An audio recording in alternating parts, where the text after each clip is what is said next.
വഅൻകിഹു നിങ്ങൾ നിക്കാഹ് ചെയ്യിക്കണം എന്നാണ്. നിക്കാഹ് ചെയ്യണം എന്ന് പുരുഷന്മാരോടോ സ്ത്രീകളോടോ ഉള്ള ഡയറക്റ്റ് അള്ളാഹുവിന്റെ കൽപ്പനയല്ല. ഇങ്ങനെ നിങ്ങൾ നിക്കാഹ് ചെയ്യൂ. അത് പക്ഷെ ഹദീസിലുണ്ട്. റസൂലുള്ളാഹി സ്വല്ലല്ലാഹു അലൈഹി വസല്ലം തങ്ങൾ വിവരിച്ചിട്ടുള്ള ഒരുപിടി ഹദീസുകൾ നമുക്ക് അങ്ങനെ കാണാൻ കഴിയും. നിക്കാഹ് ചെയ്യണം. പക്ഷെ അള്ളാഹുവിന്റെ റബ്ബാനിയായ ഹുക്മ് ഈ സമൂഹത്തിൽ എല്ലാവരുടെയും ഒരു ബാധ്യതയാക്കി അള്ളാഹു തരികയാണ്. വഅൻകിഹു നിങ്ങൾ നിക്കാഹ് ചെയ്യിക്കണം. ആരെ? നിങ്ങളുടെ മക്കളിൽ വിവാഹം ചെയ്യാത്തവർക്ക് എന്നാണോ? അല്ല. അൽ അയാമ മിൻകും. അയ്യിം എന്ന് പറഞ്ഞ വാക്കിന്റെ പ്ലൂരലാണ് അയാമ. അയ്യിം എന്ന് പറഞ്ഞാൽ മൻ ലാ സൗജ ലഹ് വമൻ ലാ സൗജത ലഹ്. ഭർത്താവ് ഇല്ലാത്ത ഒരു പെണ്ണിന് അയ്യിം എന്ന് പറയും. അതൊരു പക്ഷേ അവൾ ആദ്യമേ നിക്കാഹ് ചെയ്യാത്തവളാണ്, അതുകൊണ്ടാകാം. അല്ലെങ്കിൽ നിക്കാഹ് ചെയ്യപ്പെട്ടു ഭർത്താവ് ഇല്ലാതെ തൊലാഖ് ചൊല്ലപ്പെട്ടിട്ടോ ഭർത്താവ് മരിച്ചുപോയിട്ടോ ഭർത്താവില്ലാതെ ജീവിക്കുന്ന പെണ്ണിനും അയ്യിം എന്ന് തന്നെ പറയാം. അയ്യിമത്ത് എന്നല്ല പ്രയോഗം, അയ്യിം. ആണിനും അതെന്നെ പറയാ. വിവാഹം ചെയ്യാത്തൊരു പുരുഷൻ വിവാഹം ചെയ്തിട്ടുണ്ടായിരുന്നു, ഇപ്പൊ പക്ഷേ ഭാര്യയില്ല, അങ്ങനത്തെ ഒരു പുരുഷൻ, അവർക്ക് നിങ്ങൾ ആരാണീ നിങ്ങൾ? പാപ്പമാരാണോ? ആകാം. നാട്ടുകാരാണോ? അവരാകാം. മുഅ്മിനീങ്ങളായ കൂട്ടുകാര് അവരെ ആർക്കാണ്? അള്ളാഹു ഈ ഹുക്മ് സമൂഹത്തിന് ഏൽപ്പിച്ചു എന്നാണ് ഈ ആയത്തിന്റെ അർത്ഥം. വഅൻകിഹു നിങ്ങൾ എല്ലാവരുടെയും ബാധ്യതയാണ്. അപ്പോ മോൾക്ക് കല്യാണം അല്ലെങ്കിൽ മകന് കല്യാണം വേണ്ടേ എന്ന് ചോദിക്കുന്നത് അല്ലെങ്കിൽ അന്വേഷിക്കുന്നത്, അതിൽ താല്പര്യപ്പെടുന്നത് മുഅ്മിനായ മനുഷ്യന്റെ ബാധ്യതയാണ് എന്നാണ് ഈ ആയത്തിന്റെ അർത്ഥം. വഅൻകിഹു നിങ്ങൾ നിക്കാഹ് ചെയ്യിച്ചു കൊടുക്കണം. മഹാന്മാരായ ഫിഖഹിന്റെ പണ്ഡിതന്മാർ ഇവിടെ നിന്നാണ് വഅൻകിഹു നിങ്ങൾ നിക്കാഹ് ചെയ്യിക്കണം. അപ്പൊ ഒരു പെണ്ണ് സ്വന്തമായിട്ട് ഞാൻ ഒറ്റയ്ക്ക് പോയി നിക്കാഹ് ചെയ്യട്ടെ എന്ന് പറഞ്ഞ് രജിസ്റ്റർ വിവാഹങ്ങളൊക്കെ നടക്കുന്നുണ്ടല്ലോ ആടുകളിൽ. സുബ്ഹാനല്ലാഹ്, അങ്ങനെ ഒരു നിക്കാഹ് ജായിസാണോ? ഇമാമുന ശാഫിഈ റളിയല്ലാഹു അൻഹു പറഞ്ഞു, സയ്യിബിന്റെ വിഷയത്തിൽ, അതായത് ഒരിക്കൽ കല്യാണം കഴിഞ്ഞ ഒരു പെണ്ണ്, ഒരിക്കൽ അവൾ വിവാഹം ചെയ്യപ്പെട്ടവളാണ്, അവൾക്കാണ് സയ്യിബ് എന്ന് പറയാം. അങ്ങനത്തെ ഒരു പെണ്ണിന് യജൂസു ലഹാ അൻ തുസവ്വിജ നഫ്സഹാ, അവൾക്ക് അവളുടെ നഫ്സിനെ തന്നെ വിവാഹം ചെയ്യിച്ചു കൊടുക്കാൻ പറ്റും എന്ന് ഫിഖഹിന്റെ അഭിപ്രായമുണ്ട്. ആലിമീങ്ങൾ ജായിസാക്കിയിട്ടുണ്ട്. ഒരിക്കൽ കല്യാണം കഴിഞ്ഞ പെണ്ണാണ്, അവൾക്ക് യോജിച്ചൊരു പുതിയാപ്പിള്ളയെ അവൾ കണ്ടെത്തിയാൽ അവൾക്ക് അവളെ തന്നെ നിക്കാഹ് ചെയ്യിച്ചു കൊടുക്കാം, കുഴപ്പമില്ല. പക്ഷെ ഒരു ബിക്ർ, നിക്കാഹ് ചെയ്യപ്പെട്ടിട്ടില്ലാത്ത, ആദ്യമായിട്ട് നിക്കാഹ് ചെയ്യാൻ പോകുന്ന ഒരു പെണ്ണിനെ സംബന്ധിച്ചിടത്തോളം ലാ യജൂസു നിക്കാഹുഹാ ഇല്ലാ ബിവലിയിൻ, ഒരു രക്ഷകർത്താവില്ലാതെ അവരുടെ വിവാഹം സാധുവേ അല്ല എന്ന് മഹാന്മാരായ ഫുഖഹാ പഠിച്ചെടുക്കുന്നത് ഈ ആയത്തിൽ നിന്നാണ്. വഅൻകിഹു നിങ്ങൾ ചെയ്യിക്കണം എന്നാണ്, അവരായിട്ട് പോയി ചെയ്യല്ല. അത് രണ്ടാമത് കല്യാണം കഴിഞ്ഞ പെണ്ണിനും അങ്ങനെ തന്നെയായിരുന്നു നിയമം വരേണ്ടിയിരുന്നത്.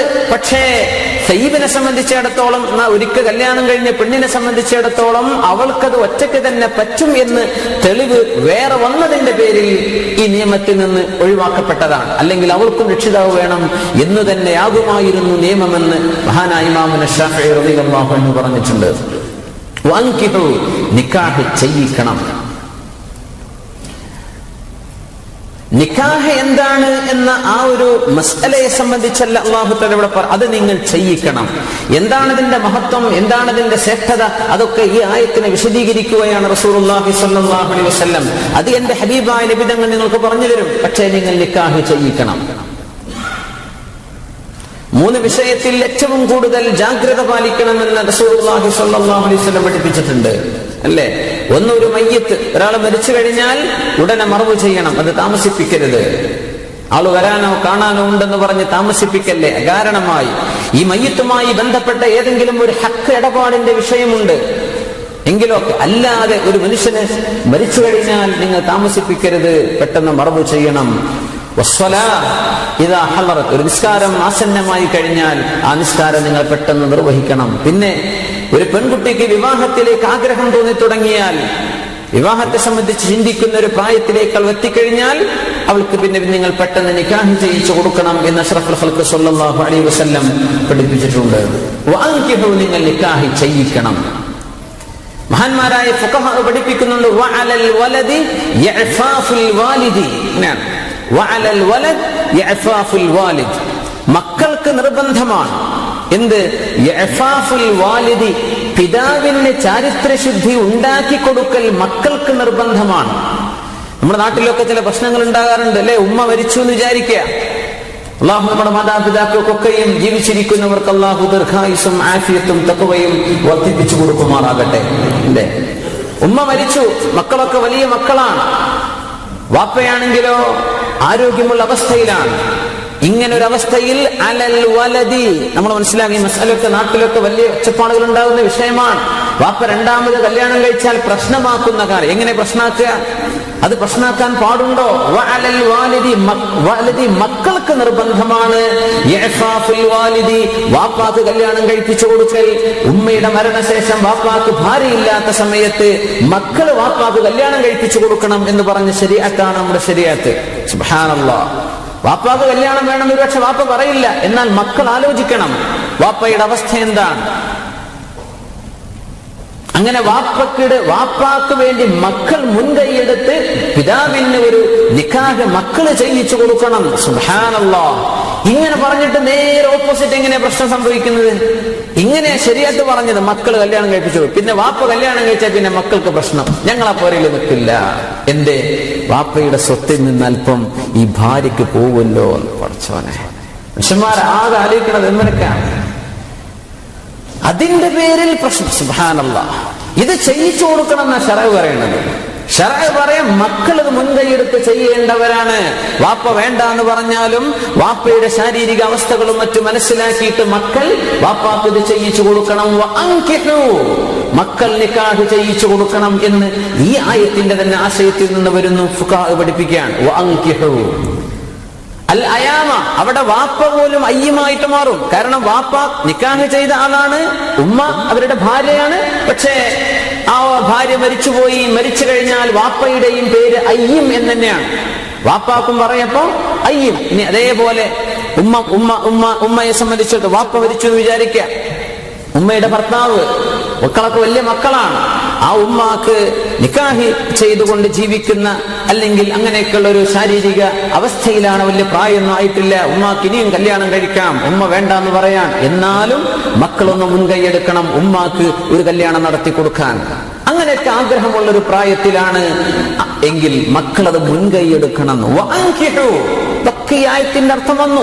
അയ്യം എന്ന് പറഞ്ഞാൽ വളരെ ഫ്രഷായി കല്യാണം തീരെ കഴിച്ചിട്ടില്ലാത്ത ആളുകൾക്ക് എന്നൊന്നതിനർത്ഥമില്ല. ഭാര്യ മരിച്ചാൽ ഭർത്താവിനെ സംബന്ധിച്ചിടത്തോളം ഭർത്താവിന് അയ്യമാണ്. രണ്ടാമത് കല്യാണം കഴിക്കാൻ ആ ഭർത്താവിനെ സംബന്ധിച്ചിടത്തോളം മുന്നിട്ടിറങ്ങാൻ പ്രയാസമുണ്ടെങ്കിൽ കുടുംബക്കാർ, അവരുടെ സുഹൃത്തുക്കൾ, അവരുടെ അടുത്ത ആളുകൾ അവര് മുൻകൈയെടുത്ത് ഒരു നിക്കാഹ് ചെയ്യിച്ചു കൊടുക്കണം. അസ്ബായിട്ട് ജീവിക്കൽ റസൂലുള്ളാഹി സ്വല്ലല്ലാഹു അലൈഹി വസല്ലം തങ്ങൾ ഇഷ്ടപ്പെട്ടിട്ടില്ല എന്ന് പറഞ്ഞ ഭാര്യയില്ലാതെ ജീവിക്കൽ. നമ്മുടെ നാട്ടിലെ കൾച്ചറും നാട്ടിലെ ചില കസ്റ്റംസ്, നാട്ടിലെ ചില ആചാരങ്ങളൊക്കെ വേറെയാണ്. ഒരു ഭാര്യ മരിച്ചാൽ മഹാന്മാരായ സ്വാലിഹീങ്ങൾ, സലഫി സ്വാലിഹീങ്ങളിലൊക്കെ അവരുടെ ഭാര്യമാര് മരിച്ചിട്ട് അന്ന് വൈകുന്നേരം തന്നെ പോയി നിക്കാഹ് ചെയ്ത മഹാന്മാരുണ്ട്. മഹാനായ ഇമാം ഗസാലി റഹ്മത്തുള്ളാഹി അലൈഹി ഒരുപാട് സംഭവങ്ങൾ ഉദ്ധരിച്ചിട്ടുണ്ട്. അതൊന്നൊരു പ്രശ്നമുള്ള കാര്യമല്ല. ഇന്നൊരു പക്ഷേ അതൊക്കെ ഭയങ്കര മോശമാണല്ലോ എന്ന് വിചാരിക്കും. അപ്പൊ ആളുകൾ ചോദിച്ചു, നിങ്ങൾ എന്താ ഇത്ര പെട്ടെന്ന് നിക്കാഹ് ചെയ്തത്? അദ്ദേഹം പറഞ്ഞു, ഞാനൊരു അസബായിട്ട് ജീവിക്കാൻ ഇഷ്ടപ്പെടുന്നില്ല, കല്യാണം ഒരു ഭാര്യയില്ലാത്തൊരവസ്ഥയിൽ ജീവിക്കാൻ ഞാൻ ഇഷ്ടപ്പെടുന്നില്ല, അത് അള്ളാഹുവിന്റെ റസൂലും ഇഷ്ടപ്പെട്ടിട്ടില്ലല്ലോ, അതുകൊണ്ട് ഞാൻ ഒരു നിക്കാഹ് ചെയ്ത ഒരു നാക്കിഹായിട്ടാണ് മരിക്കാൻ ഇഷ്ടപ്പെടുന്നത് എന്ന് ആ മഹാൻ മറുപടി പറഞ്ഞു. സുബ്ഹാനല്ലാഹ്. വഅൻകിഹു, നിക്കാഹ് ചെയ്യിച്ചു കൊടുക്കണം. അൽ അയാമ മിൻകും, നിങ്ങളിലെ അയ്യിമുകൾക്ക്. അയ്യം എന്ന് പറഞ്ഞാൽ വിവാഹം ചെയ്യാത്ത ആളുകൾ, അല്ലെങ്കിൽ വിവാഹം ചെയ്തിട്ടുണ്ട് പക്ഷെ ഇപ്പൊ ഭാര്യയില്ല, അല്ലെങ്കിൽ ഭർത്താവില്ല, അങ്ങനത്തെ ആണുങ്ങളും പെണ്ണുങ്ങളും രണ്ടിനും പറയും അയ്യാമ എന്ന് പറഞ്ഞാൽ. പുരുഷനായാലും പെണ്ണായാലും രണ്ടിനും ഇതർത്ഥം ഒരുപോലെയാണ്. വഅൻകിഹു എന്നത് അംറാണ്, ഇംപെറേറ്റീവ് എന്ന് നമ്മൾ ഇംഗ്ലീഷിൽ പറയുന്ന പ്രയോഗമാണ്. ഇംപെറേറ്റീവ് ആണ്, അംറാണ്, കൽപ്പനാസ്വരമുള്ള പ്രയോഗമാണ്. അങ്ങനെ വന്നാൽ ഇത് നിർബന്ധമാണോ? അല്ലെ, കല്യാണം കഴിപ്പിച്ചു കൊടുക്കൽ നിർബന്ധമാണോ? നിർബന്ധമാണെന്നാണ് പ്രത്യക്ഷമായ ആശയം, അങ്ങനെയാണ്. പക്ഷേ അത് സുന്നത്താണെന്ന മറ്റു തെളിവുകളിലൂടെ മനസ്സിലായതാണ്. അല്ലെങ്കിൽ ഇത് നിർബന്ധമാണ് എന്ന രീതിയിലേക്ക് തന്നെ വരുമായിരുന്നു. പക്ഷെ നിർബന്ധത്തിന്റെ സ്വരമാണ്. പക്ഷേ ആ ഹുക്ം നിർബന്ധം എന്ന് പറഞ്ഞുകൂടാ. പക്ഷെ ഏറ്റവും അള്ളാഹു പ്രോത്സാഹിപ്പിക്കാൻ, നിങ്ങൾ നിക്കാഹ് ചെയ്യിച്ചോളൂ. റസൂലുള്ളാഹി സ്വല്ലല്ലാഹു അലൈഹി വസല്ലമ തങ്ങൾ യുവാക്കളെ, ചെറുപ്പക്കാരെ എന്ന് വിളിച്ചു പറഞ്ഞ ഏതാനും ചില ഹദീസുകളെ കാണാൻ കഴിയും. യാ മഅ്ശറ ശബാബ്, അല്ലയോ യുവജനങ്ങളെ എന്ന് പറയുന്ന ഹദീസുകൾ വളരെ കുറവാണ്. യാ മഅ്ശറ ശബാബ്, ചെറുപ്പക്കാരെ എന്ന് തങ്ങൾ നേരിട്ട് അഡ്രസ് ചെയ്യുന്ന പ്രയോഗം തങ്ങൾ പറഞ്ഞിട്ടുണ്ട്. യാ മഅ്ശറ ശബാബ് മൻ ഇസ്തതാഅ മിൻകുമുൽ ബാഅത ഫല്യതസവ്വജ് فإنه أغض للبصر وأحسن للفرج ومن لم يستطع فعليه بالصوم فإنه له وجاء شفيعنا رسول الله صلى الله عليه وسلم. വളരെ സഹീഹായ ഹദീസല്ലേ, സഹീഹ് മുസ്ലിമിലും ബുഖാരിയിലും വന്നിട്ടുള്ള ഹദീസുകളാണ്. യാ മഅ്ശറ ശബാബി, യുവാക്കളുടെ സമൂഹമേ, യുവാക്കളെ, അത് യുവതികളായാലും യുവാക്കളെ സംബന്ധിച്ച് അല്ലാഹു പുരുഷന്മാര് എന്ന അർത്ഥത്തിലാണ് ഇവിടെ പ്രയോഗം. യാ മഅ്ശറ ശബാബി മൻ ഇസ്തതാഅ മിൻകുമുൽ ബാഅത, നിങ്ങളിൽ ബാഅത്തിന് സാധ്യമാകുന്നവർ ഫല്യതസവ്വജ്, അവർ നിക്കാഹ് ചെയ്യട്ടെ. എന്താ ബാഅത്ത് എന്ന് പറഞ്ഞാൽ? മഹർ വനഫഖത്തു സൗജ്, മഹർ കൊടുക്കാനും അതുപോലെ തന്നെ തന്റെ ഭാര്യയ്ക്ക് ചെലവ് കൊടുക്കാനും കഴിയുന്ന മുഴുവൻ ആളുകളും ഫല്യതസവ്വജ്, കല്യാണം കഴിക്കണം. എന്താ കണ്ടീഷൻ? പുരണ്ടാക്കിയിട്ട് സ്വന്തം ബിസിനസ് തുടങ്ങിയിട്ട് ഒരു വാഹനമൊക്കെ വാങ്ങിയിട്ട് ഇങ്ങനൊന്നല്ല. മനിസ്തതാഅ മിൻകുമുൽ ബാഅ, നിങ്ങൾക്ക് മഹർ കൊടുക്കാൻ കഴിയുമോ? മഹർ എന്താണെന്ന് കോഴിയെ പറയാം. എന്താണ് ഈ മഹർ? അഖല്ലു മുതമവ്വിലിൻ, നമ്മുടെ ഫിഖഹിന്റെ കിതാബൊക്കെ പറഞ്ഞാലേ അഖല്ലു മുതമവ്വിലിൻ, ഏറ്റവും വളരെ കുറഞ്ഞ്, എനിത്തിങ് വാല്യുബിൾ, മൂല്യമുള്ള എന്തെങ്കിലും ഒരു സാധനത്തിന് മൂല്യമുണ്ടോ അത് കൊടുത്താൽ മഹറാണ്. മനിസ്തതാഅ മിൻകുമുൽ ബാഅ, മഹറിന് നിങ്ങൾക്ക് കഴിവുണ്ട്. വനഫഖ, ബാഅത്ത് എന്ന് പറഞ്ഞാൽ മഹറും അതിന് അനുബന്ധമായി വരുന്ന ഒരു കല്യാണം കഴിച്ചാൽ ആ പെണ്ണിന് ചെലവ് കൊടുക്കണം. ആ പെണ്ണിനുള്ള ഭക്ഷണവും വസ്ത്രവും താമസവും കൊടുക്കാൻ നിനക്ക് കഴിയുമെങ്കിൽ, മനുഷ്യന്മാർ കഴിക്കുന്ന ഭക്ഷണം, മനുഷ്യന്മാർക്ക് ആവശ്യമായ താമസ സൗകര്യം, സാധാരണഗതിയിൽ മനുഷ്യന്മാരിടുന്ന വസ്ത്രം, അത്രേ ഉള്ളൂ. അതിന് ആ ബ്രാൻഡിന്റെ വസ്ത്രം തന്നെ വാങ്ങണം. ഇത്ര സൗകര്യമുള്ള, എത്ര സ്ക്വയർ ഫീറ്റുള്ള വീട്, അതൊക്കെ നമ്മൾ ഉണ്ടാക്കിയതാണ്. ഒന്നും വേണ്ട. മനിസ്തതാഅ മിൻകുമുൽ ബാഅ, നിങ്ങൾ കല്യാണം കഴിച്ചു കൊണ്ടുവരുന്ന പെണ്ണിനൊരു വീട്, അവൾക്ക് താമസ സൗകര്യവും, വീടെന്ന് വേറെ അർത്ഥമല്ല, സെക്കൻഡ്, അത് സ്വന്തം ഉമ്മയുടെ വാപ്പയുടെ കൂടെ ആയിക്കോട്ടെ, ഒരു കുഴപ്പമില്ല. താമസിക്കാൻ ഒരു ഇടം വേണം, അത് വാടകക്കായാലും കുഴപ്പമില്ല. അങ്ങനെയൊക്കെയാണ്. സ്വന്തമായിട്ടൊരു പുര വേണം, എന്നിട്ടേ നിക്കാഹ് പറ്റൂ എന്നൊക്കെ ശഠിക്കാൻ, അല്ലെങ്കിൽ അങ്ങനെയൊക്കെ ചിന്തിക്കാൻ. എന്നിട്ട് ചെറുപ്പക്കാരങ്ങനെ ഒരുപാട് കാലം വഴിതെറ്റി ജീവിച്ച് പിന്നെ ഇവിടെ നന്നാകാൻ തീരും. അതുകൊണ്ടൊക്കെ എത്രയോ തെറ്റുകൾ, ഒരുപാട് കുറ്റങ്ങൾ നമ്മൾ വാരിക്കൂട്ടുന്നുണ്ട്. അല്ലാഹു സുബ്ഹാനഹു വ തആല മാപ്പാക്കി തരുമാറാകട്ടെ. നമുക്ക് നല്ല ദിശാബോധവും ഹിദായത്തും അല്ലാഹു അടിയുറപ്പിച്ച് നിർത്തി തരുമാറാകട്ടെ. മനിസ്തതാഅ മിൻകുമുൽ ബാഅ, അല്ലേ? ആർക്കാണ് നിക്കാഹ് ചെയ്യാൻ കടപ്പാടുള്ളത്? ആരാണ് ചെയ്യേണ്ടത്?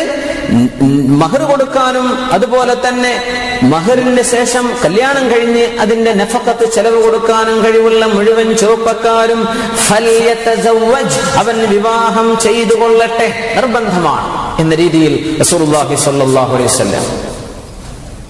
ഫഇന്നഹു അഗദ്ദു ലിൽബസരി, മനുഷ്യന്റെ കണ്ണിനെ ഹറാമിൽ നിന്ന് ചിമ്മിക്കാൻ ഏറ്റവും അനുയോജ്യം ഒരു മനുഷ്യൻ ചെയ്യുന്ന നിക്കാഹ് തന്നെയാണ്. ഫഇന്നഹു അഗദ്ദു ലിൽബസരി, ബസർ, കണ്ണിനെ ഹറാമിലേക്ക് നോക്കാതെ ചിമ്മിപ്പിക്കാൻ ഏറ്റവും കടപ്പെട്ടത് വിവാഹം കൊണ്ടാണ്. വഅഹ്സനു ലിൽഫർജി, ഒരു മനുഷ്യന്റെ ഗുഹ്യസ്ഥാനം, അവന്റെ ജനനേന്ദ്രിയം സൂക്ഷിക്കാൻ ഏറ്റവും സഹായിക്കുന്നതും അവന്റെ നിക്കാഹ് തന്നെയാണ്. സവാജാൻ, വിവാഹമാണ്. അതുകൊണ്ട് അവർ വിവാഹം ചെയ്യണം. കാരണം പറഞ്ഞു, ആർക്കത് പറ്റുമെന്ന് പറഞ്ഞു, എന്താ ചെയ്യേണ്ടതെന്ന് പറഞ്ഞു, അല്ലേ? നിക്കാഹ്, അതിന് മഹർ, മഹറിന് ശേഷം അവളുടെ ചെലവ്, ഇത് കഴിവുള്ള മുഴുവൻ ആളുകളും മഅ്ശറ ശബാബ്, യുവാക്കളെ നിങ്ങൾ കല്യാണം കഴിച്ചോളൂ. ഫഇന്നഹു അഗദ്ദു ലിൽബസർ വഅഹ്സനു ലിൽഫർജ് വമൻ ലം യസ്തതി', ഇതിനൊരാൾക്ക് സാധ്യമല്ലെങ്കിൽ, വമൻ ലം യസ്തതി', പറഞ്ഞ ഒരാൾക്ക് മഹർ കൊടുക്കാൻ ഒന്നുമില്ല, ചെലവ് പുലർത്താനും കഴിയൂല, എന്നാൽ ഫഅലൈഹി ബിസ്സൗം, അവർ നോമ്പ് നോൽക്കണം.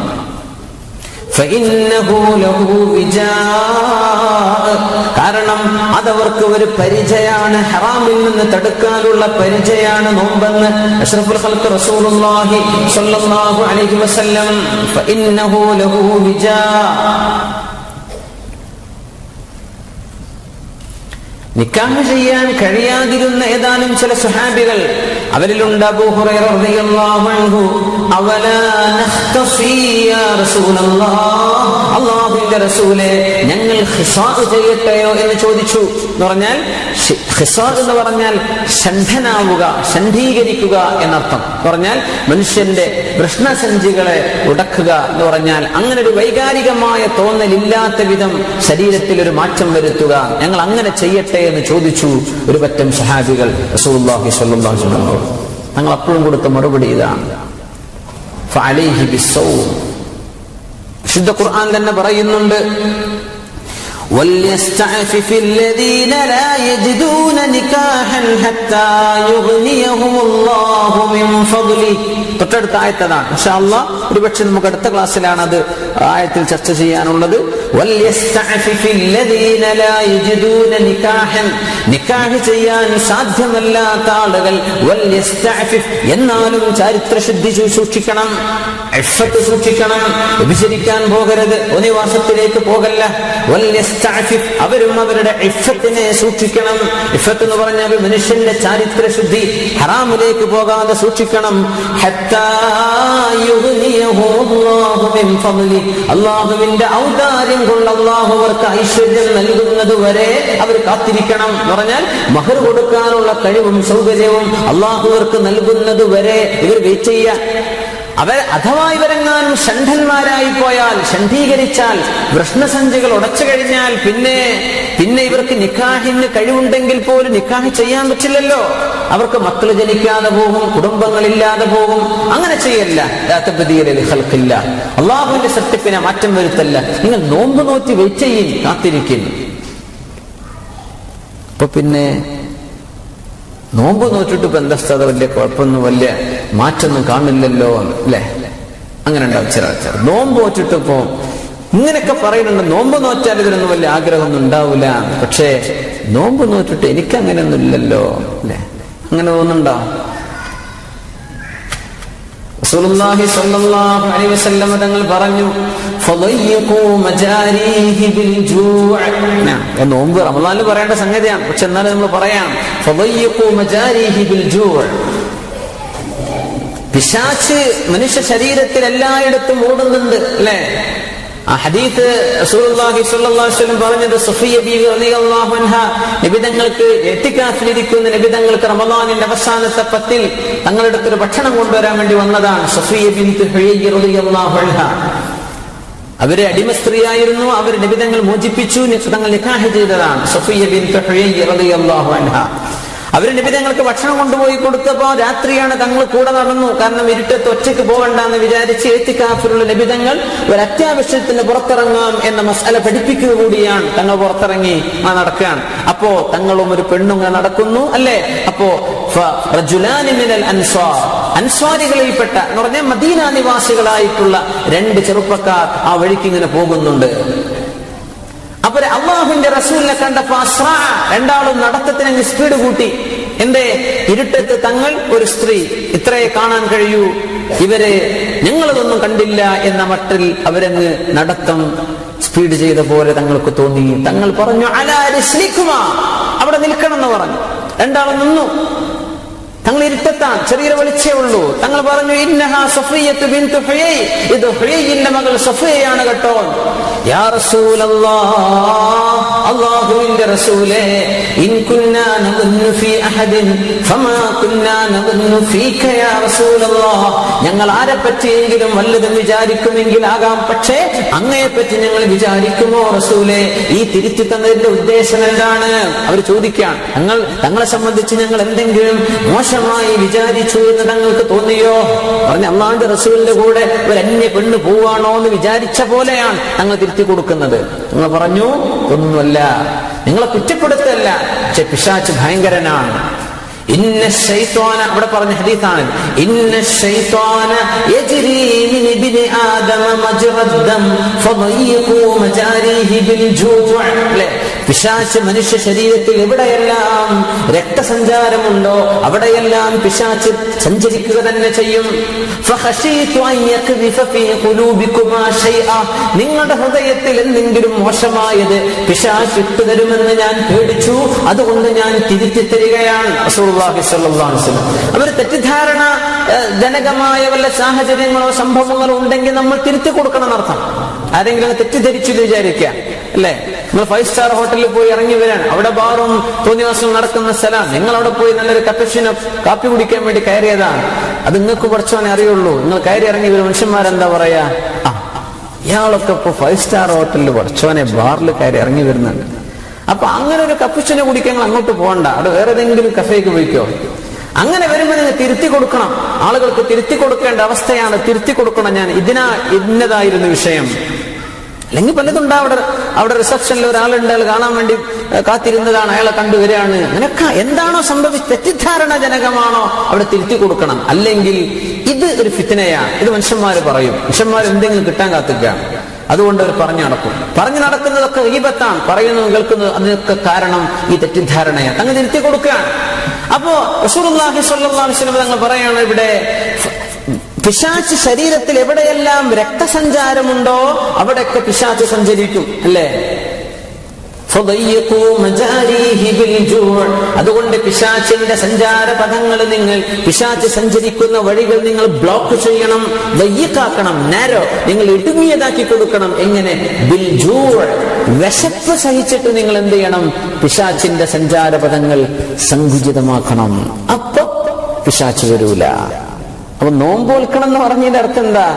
വിശപ്പ് സഹിക്കുന്ന നോമ്പ് വേണം. അത്താഴത്തിന് കഴിച്ച് ദഹിക്കാനുള്ള നേരാവണുള്ളൂ, നോമ്പുറക്കാനാവുമ്പോഴേക്കും അതിലിപ്പോ ഇപ്പറഞ്ഞ ഫലം കിട്ടൂല. അതുകൊണ്ടാണ് നിങ്ങൾ നോമ്പ് നോറ്റോളി എന്ന് റസൂലുള്ളാഹി സ്വല്ലല്ലാഹു അലൈഹി വസല്ലം പറഞ്ഞു. നോമ്പ് നോറ്റാൽ ഇതവന്റെ കവചമാണ്. എങ്ങനത്തെ നോമ്പ്? ജൂഅ്, വിശപ്പ് അനുഭവിക്കുന്ന നോമ്പ്. അപ്പോഴേ ഇതിന്റെ ഫലം ഉണ്ടാവുള്ളൂ.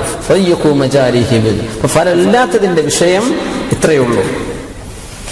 അപ്പൊ റസൂലുള്ളാഹി സ്വല്ലല്ലാഹു അലൈഹി വസല്ലം അങ്ങനെ 2 കാര്യങ്ങളാണ് പഠിപ്പിക്കുന്നത്. നിക്കാഹ് ചെയ്യാൻ കഴിവുള്ള ആളുകൾ, നിക്കാഹിന്റെ ശേഷമുള്ള ചെലവ്, ഒരു ഭാര്യയ്ക്കുള്ള താമസം, ഭക്ഷണം, വസ്ത്രം, ഇത് നൽകാൻ കഴിവുള്ള ആൾ. ഇത്രയേ ഉള്ളൂ കേട്ടോ. അവളെ ഗൾഫ് കൊണ്ടുപോകാൻ പറ്റൂ, ഇതൊന്നും ഇതിന്റെ വിഷയമല്ല. അവൾക്ക് വസ്ത്രം, അവൾക്ക് ഭക്ഷണം, അവൾക്കൊരു താമസം, ഇത് ഇവന്റെ വകയായി സൗകര്യപ്പെടുത്തി കൊടുക്കാൻ പറ്റുമോ? മഹർ കൊടുക്കാനും കയ്യിലുണ്ട്, എന്നാ നിക്കാഹ് ചെയ്തോളൂ. സുബ്ഹാനല്ലാഹ്. ഇതിന് കഴിയൂലേ? കാത്തിരിക്കണം. നിങ്ങൾ വലിയ സ്റ്റാഫിഫ്, എന്നാലും നിങ്ങൾ ചരിത്രശുദ്ധി സൂക്ഷിക്കണം. അല്ലാഹു തആല തന്നെ പറയാൻ, മനുഷ്യരിൽ സമ്പത്തിൽ ഏറ്റക്കുറച്ചിലുകൾ അല്ലാഹു ഉണ്ടാക്കുന്നതാണ് അല്ലെ. ആരോഗ്യമുള്ള ഒരുപാട് ആളുകൾ, മാസങ്ങളോളം കൊല്ലങ്ങളോളം ഹോസ്പിറ്റലിൽ കിടപ്പിൽ കിടക്കുന്ന ഒരുപാട് രോഗികൾ, എത്രയോ സമ്പത്തുള്ള ഒരുപാട് മുതലാളിമാർ, ഒന്നുമില്ലാതെ പച്ചപ്പാവങ്ങളായി ജീവിക്കുന്ന ഫുഖറാ, ഇതൊക്കെയുള്ള ലോകത്തോടാണ് അല്ലാഹുവിന്റെ കൽപ്പന. മഹർ കൊടുക്കാനോ ചെലവ് പുലർത്താനോ കഴിയാത്ത ആളുകൾ അള്ളാഹുവിന്റെ സൃഷ്ടികളിലുണ്ട്. അള്ളാഹ് പറയാണ്, നിങ്ങൾ കാത്തിരിക്കണം. അള്ളാഹുവിന്റെ ഔദാര്യം കൊണ്ട് അള്ളാഹു തആല ഇവർക്ക് ഐശ്വര്യം കൊടുക്കും, അതുവരെ കാത്തിരിക്കണം എന്ന് റസൂലുള്ളാഹി സ്വല്ലല്ലാഹു അലൈഹി വസല്ലം പറഞ്ഞിട്ടുണ്ട്. നിക്കാഹിന്റെ ഏറ്റവും വലിയ ലക്ഷ്യം എന്താണ്? തസവ്വജു, നിങ്ങൾ വിവാഹം ചെയ്യണം. തവാലദു തനാസലു, നിങ്ങൾക്ക് മക്കളുണ്ടാകണം, മക്കള് ജനിക്കണം. ഫഇന്നി മുബാഹിൻ ബികുമുൽ ഉമമ യൗമൽ ഖിയാമഹ്, അന്ത്യനാളിൽ ഏറ്റവും കൂടുതൽ സമുദായമുള്ള ആളുകൾ, സമുദായമുള്ള നബി ഞാനാവണം എന്ന് ഞാൻ കൊതിക്കുന്നുണ്ട്. ഹത്താ ബിസ്സിഖതി, നിങ്ങൾക്ക് ജനിക്കുന്ന ചാപ്പിള്ളയായ കുട്ടി, ജീവനില്ലാതെ ജനിക്കുന്ന കുട്ടി പോലും എന്റെ ഉമ്മത്തിൽ ഒരാൾക്ക് ജനിച്ചതാണെങ്കിൽ ആ കുട്ടിയെ പോലും എണ്ണത്തിലെടുത്ത് എന്റെ സമൂഹം ഏറ്റവും കൂടുതൽ വരുന്ന ഉമ്മത്തായി കാണാൻ ഞാൻ ആഗ്രഹിക്കുന്നുണ്ട്. അതുകൊണ്ട് തവാലതു, നിങ്ങൾ പ്രസവിക്കണം, നിങ്ങൾക്ക് മക്കളുണ്ടാകണം, ധാരാളം മക്കളുണ്ടാകണം എന്ന് റസൂലുള്ളാഹി സ്വല്ലല്ലാഹു അലൈഹി വസല്ലം. അപ്പൊ ഈ ബർത്ത് കൺട്രോളിന്റെ വിഷയമൊക്കെ ഇവിടെ ചർച്ചാ വിഷയങ്ങളാകാൻ പോവുകയാണ് അല്ലേ. സോഷ്യോളജി ഒക്കെ അതുപോലെ തന്നെ ഈ സോഷ്യൽ സയൻസുകളൊക്കെ, മനുഷ്യന്മാരിവിടെ എണ്ണം കൂടിയാൽ റിസോഴ്സസ് കുറവാണ്, അപ്പോ ജനങ്ങൾ കൂടിയാൽ ഇവിടെ വിഭവങ്ങൾ കുറഞ്ഞു പോകുമല്ലോ. അങ്ങനെ അള്ളാഹുവിന്റെ കാഴ്ചപ്പാടിൽ അങ്ങനെ ഇല്ല.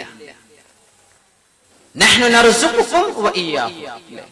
ജനിക്കാൻ പോകുന്ന മക്കൾക്കും നിങ്ങൾക്കും റിസ്ക് ഞാൻ ഏറ്റെടുത്തിട്ടുണ്ട്.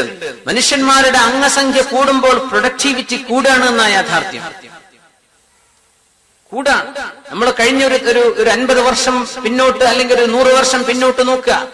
അന്നത്തെ ആളുകൾക്ക് ഭക്ഷിക്കാൻ ഉണ്ടായതിനേക്കാളും വിഭവങ്ങൾ ഇന്ന് കൂടിയിരിക്കുകയാണ്. എന്നതിന്റെ 10 മടങ്ങിലേറെ ജനങ്ങൾ ഇന്ന് ലോകത്തുണ്ട്.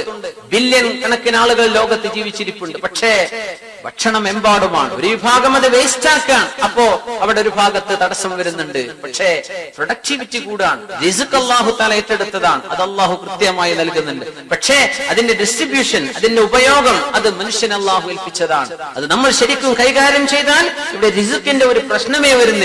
എത്ര ആള് വന്നാലും അല്ലാഹുവിന്റെ ഭൂമിയിൽ റിസ്ക് ഉണ്ട്. സുബ്ഹാനല്ലാഹ്. ശറഇന്റെ കാഴ്ചപ്പാടിൽ തന്നെ ഒരു ഭാര്യ ഭർത്താവ് തമ്മിലുള്ള ശാരീരികമായ ബന്ധപ്പെടൽ പോലും അതിന്റെ ആകത്തുക എന്താണ്? സ്വാലിഹീങ്ങളായ മക്കൾ ജനിക്കാനാണ്, അല്ലെ? മക്കൾ ജനിക്കലാണ്. ഇസ്ലാമും ഇതര മതവിശ്വാസങ്ങളും തമ്മിലുള്ള കമ്പാരിസൺ നടക്കാറുണ്ട്. സ്കൂളിലൊക്കെ അങ്ങനെ ചില വിഷയങ്ങളൊക്കെ ചർച്ച വരാറുണ്ട്. ഇപ്പോ ഇസ്ലാം എങ്ങനെയാണ് ഇത്തരം കാര്യങ്ങളെ വീക്ഷിക്കുന്നത്, മറ്റു ലിബറൽ ചിന്താഗതിക്കാർ എങ്ങനെയാണ് ഒരു പുരുഷനും സ്ത്രീയും തമ്മിലുള്ള ശാരീരിക ബന്ധങ്ങളെ വീക്ഷിക്കുന്നത് എന്നിടത്ത് ചിന്തകന്മാർ അല്ലെങ്കിൽ ഇസ്ലാമിൽ നിന്ന് ഇസ്ലാം അന്യരായ ചില ആളുകളൊക്കെ ഇസ്ലാമിനെ സംബന്ധിച്ച് പറയാറുള്ളത് അങ്ങനെയാണ്. ഇസ്ലാമിൽ എന്ന് പറഞ്ഞാൽ അവിടെ ആ ഒരു physical interaction is aim to get born. കുട്ടികൾ ജനിക്കാൻ, മക്കള് ജനിക്കാനാണ് ഇവർ ശാരീരിക ബന്ധത്തിൽ ഏർപ്പെടുന്നത് എന്നാണ്. അതൊരു കലാപരിപാടിയാണ് എന്ന രീതിയിലാണ് ആധുനിക ഈ മനുഷ്യനെ അധർമ്മത്തിലേക്ക്, അധാർമികതയിലേക്ക് കൊണ്ടുപോകുന്ന സംസ്കാരങ്ങൾ പഠിപ്പിക്കുന്ന അങ്ങനെയാണ്. എന്തോ ഒരു സംഗതി. ഈ മുസ്ലിമിനെ സംബന്ധിച്ചിടത്തോളം അല്ലാഹു തആല നിക്കാഹ് നിശ്ചയിച്ചതിലൂടെ ഒരു പുരുഷൻ തന്റെ സ്ത്രീയെ സമീപിക്കുന്നത് അവന്റെ ശഹ്വത്ത്, അവന്റെ ശാരീരികമായ വൈകാരികമായ ആഗ്രഹങ്ങൾ തീർക്കാനാണ്. ശരി തന്നെ. പക്ഷെ അതിനപ്പുറം അതിന് മൗലികമായ ഒരു ലക്ഷ്യമുണ്ട്. അവർക്ക് സ്വാലിഹീങ്ങളായ മക്കൾ ജനിക്കണം. അതതിന്റെ ലക്ഷ്യമാണ്. അപ്പോ റസൂലുള്ളാഹി സ്വല്ലല്ലാഹു അലൈഹി വസല്ലം തങ്ങൾ തന്നെ ഈ വിഷയത്തിൽ വഫീ ബുൽഗി അഹദികും സ്വദഖ, നിങ്ങൾ ഒരാൾ സ്വന്തം ഭാര്യയെ സമീപിക്കുന്നതിലും നിങ്ങൾക്ക് സ്വദഖയുണ്ട്, ധർമ്മമുണ്ടെന്ന് നബിയുനാ റസൂലുള്ളാഹി സ്വല്ലല്ലാഹു അലൈഹി വസല്ലം. അപ്പോ ചില സ്വഹാബികൾ ചോദിച്ചു, യാ റസൂലല്ലാഹ് അറഅയ്ത, അങ്ങ് പറഞ്ഞു തരൂ നബിയേ, യഅതി അഹദുനാ ശഹവത, ഒരു മനുഷ്യൻ തന്റെ വൈകാരികമായ ഒരു ആഗ്രഹമുണ്ടായപ്പോ തന്റെ ഭാര്യയെ സമീപിച്ചു, അവളുമായി ശാരീരിക ബന്ധത്തിൽ ഏർപ്പെട്ടു. അതിൽ അവന് കൂലിയോ വയകൂനു ലഹു ഫീഹി അജ്ർ, അതിലെന്താ കൂലി കിട്ടാൻ മാത്രം എന്താ നബിയെ? അല്ലേ, ഭക്ഷണം കഴിക്കാൻ വിശന്നു, ഭക്ഷണം കഴിച്ചു, അതിലിപ്പോ എന്ത് കൂലി എന്ന് ചോദിച്ച പോലെ നബിയെ അതൊരു ശാരീരികമായ ആവശ്യമല്ലേ, അതിനിപ്പോ കൂലിയുണ്ടോ? ഞങ്ങൾ പറഞ്ഞു അറഅയ്തും, നിങ്ങൾ എനിക്ക് ഇങ്ങോട്ട് പറഞ്ഞു തരൂ, ഇൻ വലഅഹാ ഫീ ഹറാം, അതൊരു ഹറാമിലാണ് ഇവൻ ഉപയോഗിച്ചതെങ്കിൽ അയകൂനു അലൈഹി വിസ്റുൻ, ആൾക്ക് അതിന്റെ കുറ്റമുണ്ടാകുമോ എന്ന് റസൂലുള്ളാഹി സ്വല്ലല്ലാഹു അലൈഹി വസല്ലം. അപ്പൊ പറഞ്ഞു, സഹാബത്ത് പറഞ്ഞു, ശരിയാ നബിയെ, അത് ഹറാമിലാണെങ്കിൽ കുറ്റമാണ്, എന്നാൽ ഇത് ഹലാലിലായതുകൊണ്ട് ഇതിന്റെ പേരിൽ അയാൾക്ക് അല്ലാഹു പ്രതിഫലവും നൽകുമെന്ന് അഷ്റഫുൽ ഖൽഖ് സ്വല്ലല്ലാഹു അലൈഹി വസല്ലം. അപ്പൊ മൗലികമായ ലക്ഷ്യം അതാണ്. തനാകഹു തവാലദു, നിങ്ങൾക്ക് മക്കൾ ജനിക്കണം, അതിന് നിങ്ങൾ നിക്കാഹ് ചെയ്യണം എന്ന് റസൂലുള്ളാഹി സ്വല്ലല്ലാഹു അലൈഹി വസല്ലം. മക്കളെ ജനിക്കാതിരിക്കാൻ എന്തെങ്കിലും ഒരു ഡോക്ടർ പറയാം, ഈ ഭാര്യയെ സംബന്ധിച്ചിടത്തോളം ഇനിയൊരു കുഞ്ഞ് ജനിക്കുന്നത് അവളെ സംബന്ധിച്ചിടത്തോളം വളരെ ഡേഞ്ചറസ്, അവളുടെ ആരോഗ്യം തകരാറിലാക്കുക മാത്രമല്ല അവൾക്കൊരു അപകടം സംഭവിക്കും, മരണം പോലുള്ള അപകടങ്ങൾ സംഭവിക്കും എന്ന് ഒരു ഡോക്ടർ, ശരിക്കറിയാവുന്ന ഒരു ഫിസിഷ്യൻ പറയാം. അങ്ങനത്തെ ഒരു അവസ്ഥയിൽ മാത്രമേ ശറഅ് അവൾക്ക് ഗർഭനിരോധനം അല്ലെങ്കിൽ ഗർഭധാരണത്തെ ഇല്ലാതാക്കുന്ന രീതിയിലുള്ള ശസ്ത്രക്രിയയോ മറ്റോ ചെയ്യാൻ ശറഅ് അനുവദിക്കുന്നുള്ളൂ. അല്ലാത്ത പക്ഷം ഒരിക്കലും പാടില്ല. ഇത്ര വയസ്സ് കഴിഞ്ഞല്ലോ, ഇനിയിപ്പോ നിർത്തല്ലേ, പാടില്ല. സയൻസ് തന്നെ എന്താ പറയുന്നത്? ഗർഭപാത്രം എടുത്തു കളഞ്ഞാൽ ശരീരത്തിൽ അവിടെ മുതൽ ഒരു സ്ത്രീ രോഗിയാവുകയാണ്. എത്രയോ ചില രോഗങ്ങൾക്കൊക്കെ ഗർഭപാത്രം എടുത്തു കളയണമെന്ന് ഡോക്ടർമാർ പെട്ടെന്ന് പറയുന്നത് അവർക്ക് എളുപ്പമുള്ള പണിയാണ്. പക്ഷെ അതിന് വേറെ ഓൾട്ടർനേറ്റീവുകൾ ഉണ്ടെങ്കിൽ ഒരിക്കലും അത് ചെയ്യരുത്. കാരണം അള്ളാഹുവിന്റെ ഒരു ഫിത്രത്തിനെ മാറ്റാൻ. ഒരു പെണ്ണിന്റെ ശരീരത്തിൽ ഏറ്റവും കൂടുതൽ അവർക്ക് പ്രതിരോധം നൽകുന്നത് ഈ ശരീരത്തിന്റെ അവയവമാണ്. ഗർഭപാത്രം എന്ന അവയവത്തിലൂടെ അവർക്ക് ഏറ്റവും കൂടുതൽ ഇമ്മ്യൂണിറ്റി അള്ളാഹു നൽകുന്നുണ്ട്, പ്രതിരോധ ശേഷി രോഗങ്ങളോട്. ഗർഭപാത്രം എടുത്തു കളഞ്ഞാൽ അവിടെ മുതൽ ഷുഗർ ഇല്ലാത്ത പെണ്ണിന് ഷുഗറായി, പ്രഷർ ഇല്ലാത്തവൾക്ക് പ്രഷറായി, മറ്റു പ്രശ്നങ്ങളായി, വേദനകളായി, നിത്യരോഗിയായിട്ട് മാറുകയാണ്. അള്ളാഹു തആല എല്ലാവർക്കും ശിഫ നൽകുമാറാകട്ടെ. പക്ഷെ സ്വഹാബത്തിന്റെ കാലത്ത് ഗർഭധാരണം ഇല്ലാതെ അവർ സൂക്ഷിച്ചിരുന്നു എന്നൊക്കെ ഹദീസുകൾ വന്നിട്ടുണ്ട്. ഇപ്പോ എന്തെങ്കിലും മറ്റു ചില കാരണങ്ങൾക്ക് വേണ്ടി ശരീരത്തിൽ എന്തെങ്കിലും ഒരു മാറ്റം വരുത്തുകയല്ല. സ്വഹാബത്ത് പറഞ്ഞിട്ടുണ്ട്, കുന്നാ നൻസിഉ വൽ ഖുർആനു യൻസിലു എന്ന ഹദീസ് വളരെ പ്രസിദ്ധമാണ്. അവർ നസ്അ ചെയ്യുമായിരുന്നു എന്ന് പറഞ്ഞാൽ പുരുഷനെ സംബന്ധിച്ചിടത്തോളം പുരുഷന്റെ ഇജാക്കുലേഷൻ നടക്കുന്ന സമയം അവൻ അത് പുറത്തെടുക്കുന്ന രീതി ആണ്. അതിനാണ് നസ്അ എന്ന് പറയാ. കുന്നാ നൻസിഉ വൽ ഖുർആനു യൻസിൽ. ഖുർആൻ ഇറങ്ങുന്ന കാലത്ത് ഞങ്ങൾ അങ്ങനെ ചെയ്തിരുന്നു എന്ന് പറഞ്ഞാൽ നുത്ഫത്ത് സ്പേം ശരീരത്തിലേക്ക് പ്രവേശിക്കാതെ ഞങ്ങൾ മാറ്റിയിരുന്നു. വൽ ഖുർആനു യൻസിൽ, അന്ന് ഖുർആൻ ഇറങ്ങുന്നുമുണ്ട് എന്ന് പറഞ്ഞാൽ അങ്ങനെ അത് പാടില്ലാത്തതായിരുന്നുവെങ്കിൽ ഖുർആൻ തന്നെ അവിടെ ഹറാമാക്കുന്ന നിയമം അല്ലാഹു ഇറക്കുമായിരുന്നു. പക്ഷെ അന്ന് ഖുർആനിൽ ഒരു നിയമവും അതിനെ സംബന്ധിച്ച് വന്നില്ല. ഞങ്ങൾ ഇങ്ങനെ ചെയ്യാറുണ്ടായിരുന്നു എന്ന് സ്വഹാബത്ത് പറഞ്ഞിട്ടുണ്ട്. അതിന്റെ അർത്ഥം അത് ശരിക്കും വളരെ ഫിത്രത്തിനോട് യോജിച്ച രീതിയാണ്, ശരീരപ്രകൃതിയോട് യോജിച്ച രീതിയാണ്. അവിടെ മറ്റൊന്നും സ്വീകരിക്കുന്നില്ല. ഒരു ഗുളികയോ ഒരു മരുന്നോ മറ്റെന്തെങ്കിലും ഉപയോഗിച്ച് ശരീരത്തിന് ഒരു മാറ്റവും നമ്മൾ വരുത്തുന്നില്ല. വളരെ സ്വാഭാവികമായ, വളരെ സേഫ് ആൻഡ് സെക്യൂർ, സുരക്ഷിതമായ രീതിയിൽ അവർ കൈകാര്യം ചെയ്തിരുന്നു എന്ന് ഹദീസിൽ വന്നിട്ടുണ്ട്. അതുകൊണ്ട് നസ്അ ജായിസാൻ, വിത്ഡ്രോ ചെയ്യുക എന്നാണ് വാക്കിന്റെ അർത്ഥം. അത് ജായിസാൻ. എന്നാൽ തന്നെയും റസൂലുള്ളാഹി സ്വല്ലല്ലാഹു അലൈഹി വസല്ലം പ്രോത്സാഹിപ്പിച്ചത് മക്കൾ ധാരാളം ഉണ്ടാകട്ടെ എന്നാണ്. ഹത്താ ബിസ്സഖത്ത്, ചാപ്പിള്ളയായി ജനിക്കുന്ന കുട്ടിയാണെങ്കിൽ പോലും ഞാൻ അവരെ എണ്ണത്തിൽ ചേർത്തുകൊണ്ട് ഞാൻ അഭിമാനം പറയുമെന്ന് റസൂലുള്ളാഹി സ്വല്ലല്ലാഹു അലൈഹി വസല്ലം. അപ്പൊ ഒരാൾ നിക്കാഹ് ചെയ്യുന്നത് തന്റെ ശാരീരികമായ വൈകാരികമായ ആഗ്രഹങ്ങൾ നിർവഹിക്കാനാണ്, പിന്നെ അയാൾക്ക് സ്വാലിഹീങ്ങളായ മക്കൾ ജനിക്കാനാണ്. ഇത് രണ്ടും സാധ്യമാകുന്നത് അല്ലാഹു തആല വലിയൊരു പ്രാർത്ഥന നമ്മെ പഠിപ്പിച്ചിട്ടുണ്ട് സൂറത്തുൽ ഫുർഖാൻ. ബിസ്മില്ലാഹിർ റഹ്മാനിർ റഹീം.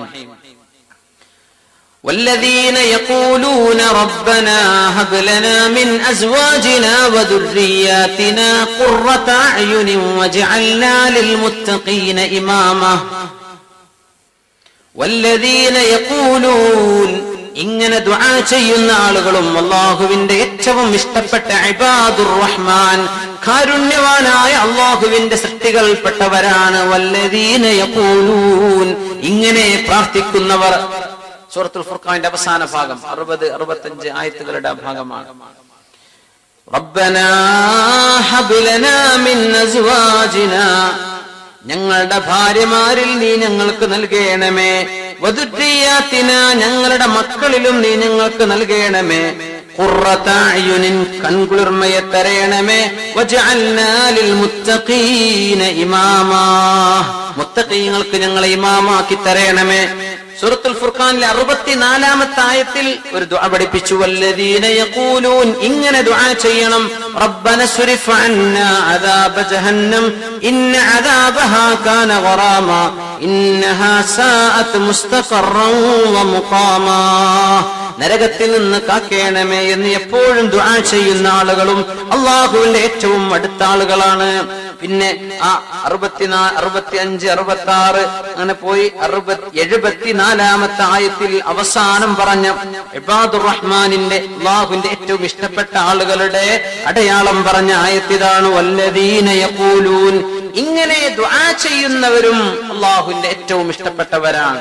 ഇത് പറഞ്ഞിട്ട് പിന്നെ 3 ആയത്തുകൾ കഴിഞ്ഞ് ഈ സൂറ അവസാനിക്കുകയാണ്, സൂറത്തുൽ ഫുർഖാൻ. എന്താ ദുആ?